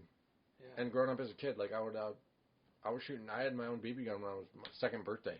Yeah. And I would shoot it until it didn't shoot anymore. Then I would get another one. Yeah. And it would shoot all day. And I never once shot a window out. Yeah. I never shot myself. Yeah. I did have those airsoft guns. We had the BB guns. That's dangerous though because you shoot yourselves. we would shoot each other all the time. Yeah, That's all we did with it. We yeah. would go in our basement and we'd have these a lot of wars. fun. We'd go to like Gibraltar Trade Center and get like 10 guns, and we'd have all our friends over and hide behind couches and shoot. And we'd buy like thousands of rounds, and there'd be 10 years later we'd still find these BBs in the carpet and everything. And we never broke anything, surprisingly. We played airsoft in a bowling alley one time. Oh yeah, that was fun. It gets everywhere though. Oh yeah. And, my dad did have a BB gun as a kid. That was a step up from the airsoft guns with the CO2 cartridge and everything. And actually one time he had me play with it, and he didn't realize it was actually broken. So he gave me this faulty gun to play with, as a kid. And I'm using it, and I said, "Hey, Dad," I came upstairs and I was saying, "Hey, I think there's something wrong with it." And the CO2 cartridge shot out of the gun, hit me in the foot, hit the floor and shot up behind the TV and hit the ceiling and all that. So it's ricocheting all over the house. Like, oh, I think something's wrong with it, So that was really all my experience with guns growing up.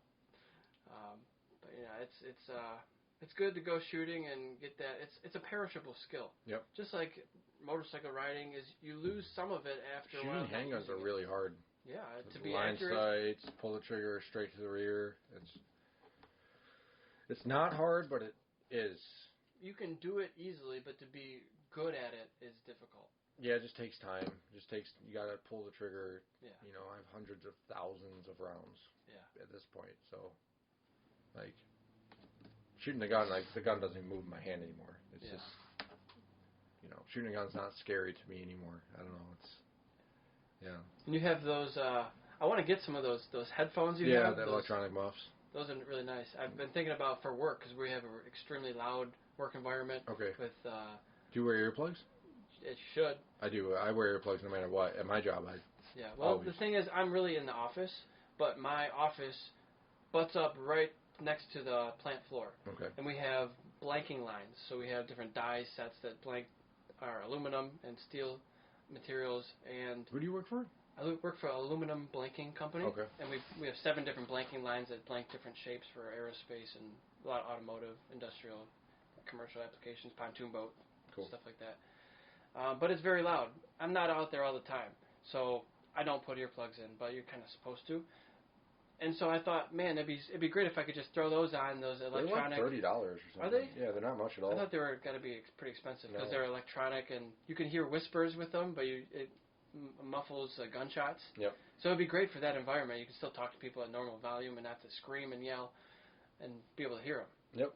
Yeah, they're like $30. It's not much. There's a bunch of guys there who have been there for a long time, and they can't hear shit. Nope. They're all like, "What'd you say?" And every time I talk to him, I know he was gonna say what, and I'm trying to say it loud, so he doesn't say what, and it just does his what. Yeah. Yep. So I wear earplugs all day at work. So that's gonna be my future. And I wear plugs because I don't want to. I'll sweat in those. Yeah. Being around the heat, so I wear plugs. Right. You don't want to wear them for 12 hours. No. What are your shifts like there at your place? We work 8 hours a day. 8 hours, yeah. Yeah. So that's good. 7:30 to 4. Yeah. So I've been at this place now for just over 2 years. Yeah, I'm a year and a half. It's a good place. It's Pontiac. Okay. It's not the best area, but that's fine. It's whatever. Yeah. It's like 18 minutes to get to work in the morning. Not too bad. I'm like 34. A little bit further. And you just moved? Yeah, to Lake Orion. Lake Orion from Warren? Yep. How do you like the Lake Orion area? Well, I grew up in Oxford, so I'm getting back closer to home. I hate Warren, Sterling Heights area. I'll never live out there again. Yeah. What part of Warren? I live in Sterling Heights, actually. Oh, yeah? 15 in Shaner. Oh, yeah, that's not far. No, but I hated it. Like 4 or 5 miles from here? Yeah, nothing to do. Yeah. Very city-ish. Out in the country, you can, Yeah. I live across the street from Madison Oaks, so I ride straight into the park. Yeah. So it's nice. Yeah, nice feature. Yep. So, pretty cool. But, yeah, we'll see. And you lost your lake. You were living basically on a lake before. That was pretty nice. With my father, yeah. He lives on a lake still. Lake life's cool, but it's not for me. I like swimming, but that's it. I don't like power boats or wakeboarding or nothing like that. I would like to do kayaking. It's cool if you like to just sit on top of water. Yeah. Just something different. I'd like to kayak down rivers. That would be fun. Yeah, but they do that at Clinton River. But in the lake, it's like... Yeah, just go there and then, okay, come back. It's fun. I'm going to go buy a kayak. Yeah. So I would like to kayak. So what I would like to do is kayak camp. So kayak, only a place that you can get to by a kayak or walk, obviously. Kayak down a river and then camp. That'd be cool. I think it would be fun. Like a little excursion. Yeah. Go exploring. Yep. Where would you do that? Like out west? Mississippi? Anywhere. I could do it all over Michigan. Yeah. I feel like you need to go more further up north to do that. Yeah. Probably something in the national forest we have. Mm-hmm. Yeah. I think it would be a lot of fun. For There's sure. a place up in Rose City that's that. You can only get to it by kayak. Yeah. And it's a whole big campground. You can only get to it by kayak. Wow. It's kind of cool. Yeah. Exclusive. Yeah. Yeah. I joined some gyms, plural, because I got a network of 10,000 through my healthcare. Okay. I joined LA Fitness recently at the beginning of the year before this whole pandemic. They shut all the gyms down, but so I could use their pool Open back up and now. start swimming again. I have aspirations of doing a triathlon. I want to do a sprint triathlon and an Olympic triathlon. They're very doable distances. I just need to get back in the pool again and start swimming. I haven't been since probably early February now. Yeah. But yeah, I can't tell you the last time I went swimming. yeah, it's a good all around good body workout. I think swimming's easy. Yeah, it's not difficult. It just you got to do it, and it's about getting faster and. Back in 05, 06, when I was in high school, I did a lot of free diving. Okay. Off the cliffs and stuff? Well, not... Oh, no, like down below. Yeah, like just by breath. Yeah. And yeah, I could go down, 70 feet. That's pretty cool. Just free dive. Yeah. It was fun. In your lake by you? Yeah. I almost drowned. So. Yeah, 70 feet's a long ways. Well, it's nice when you go deep and you can get the push off the bottom. Yeah, but if you miss that... it was too deep. Oh, yeah. I couldn't get... You're just struggling to get back up. I almost didn't make it. It was scary. That was the last time I ever, free dove, went deep. Yeah. The last time ever. Do you go with, a buddy? No. Have a buddy? You probably should. Yeah. For situations like that. I always used to go by myself. Yeah. I've done some snorkeling, but I was going to say scuba diving. I'm a certified scuba diver. Yeah, I would love to do that. I got certified, must have been 2010, went with my family down to Key West in Florida. Went down there for a week or so, 10 days maybe. And my brother and I, we did a scuba diving course while we were there. It's pretty expensive, but it was unforgettable, man. It was one of the coolest things I've ever done in my life. Yeah. They do a classroom session. They do an in-pool session, and then you go out on the boat, take you 10 miles off the coast. Yeah, I would love to do that. I would love to be certified and get my own gear. I would scuba dive all the time. And really, it's not so expensive, just the gear, and then you need a boat when you're doing it, or find a buddy. I'm sure there's groups of people who do it together. But I see people now all the time with dive flags on their bumper stickers or something like that. That guy's a diver. I know what you're doing. Yep.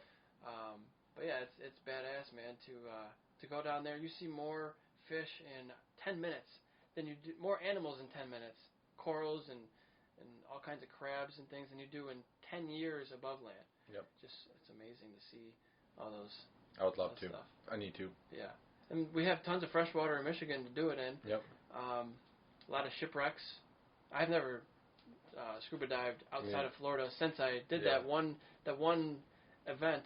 I haven't done it since. I would absolutely love to. And it's really not that complicated to get certified. No. All you have to really remember is, don't run out of oxygen.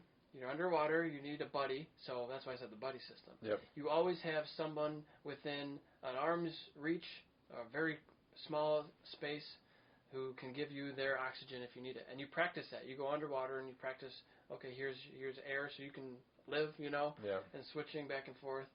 Drills like, what happens if you get water underneath your goggles and you're at the bottom of the ocean?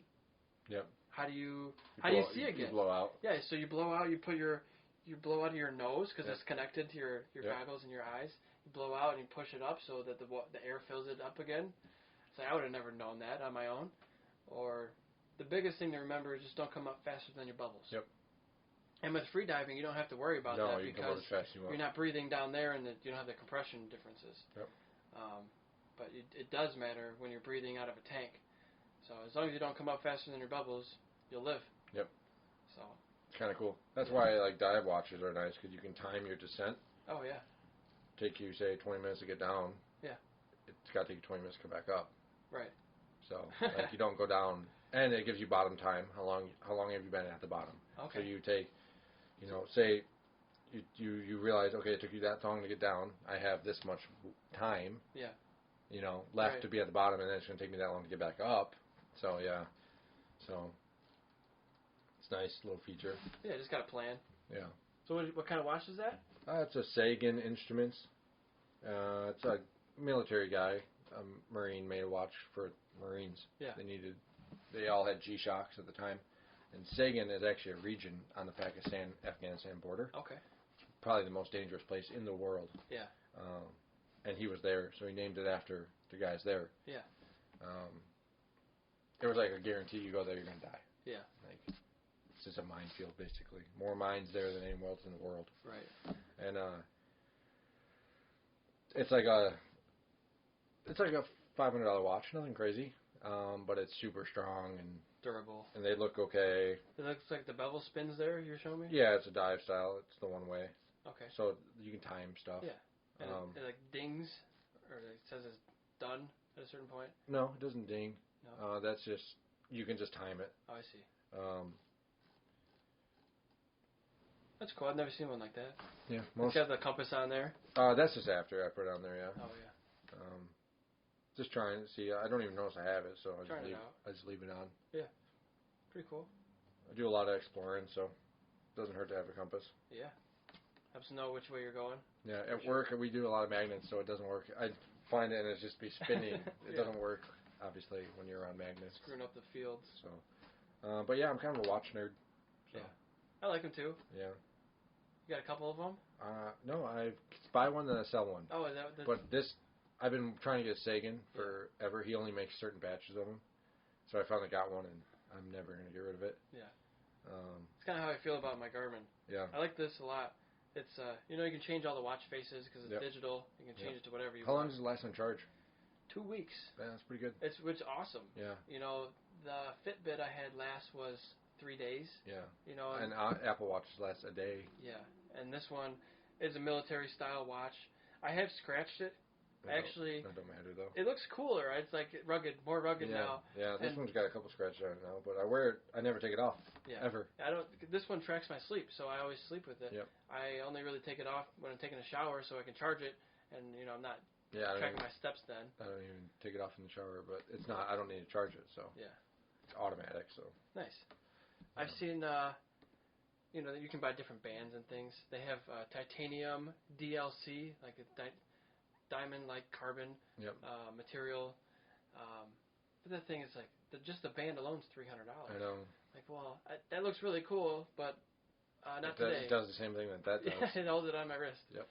So I'm not a jewelry guy. There's piercings. There's a smartwatch company. I can't think what. Well, G-Shock just came out with their first ever smartwatch. Okay. Which is kind of cool. Solar powered. You never have to charge it. Yeah, I've seen. That's kind of cool. Seen some of the models have that. And then there's another company that makes it last 9 months on a charge. Wow. So. That's a battery right there. Yeah. It's like holy crap. And then they're going to be getting wireless charging like the phones now. So yeah, it's just technology. It's going to keep progressing. We just started with this stuff. Yep. Just started. So let's wrap it up. It's been already 2 hours. I know. Would you believe it? I know. 2 hours and 3 minutes over there. Yeah. So let's see which camera feeds are still going. Yeah. Hopefully they're both still on. All 3 of them. That one looks like it's off. But that one has been dying at about 1:45. Oh, really? I hope it went that long. Yeah. The one I did with my cousin Tony, that one lasted the longest. That one never died. This one lasted like 1:45, and then this one died after a half hour. Okay. So I was like, I hope this one is your main one. So I'm like, I hope that doesn't go. It's just plugged in. But the problem was, so I'm learning as I go with all these different things. And I had deleted all my photos, so I had to have enough space for it. But then it still saved them in my recently deleted photos, so I still had 16 gigs of space in there. Yep. So I think that's why. Yep. So let me see if it's recording. I don't know. 'Cause last time it didn't. Woohoo! Sweet. Sweet. But yeah.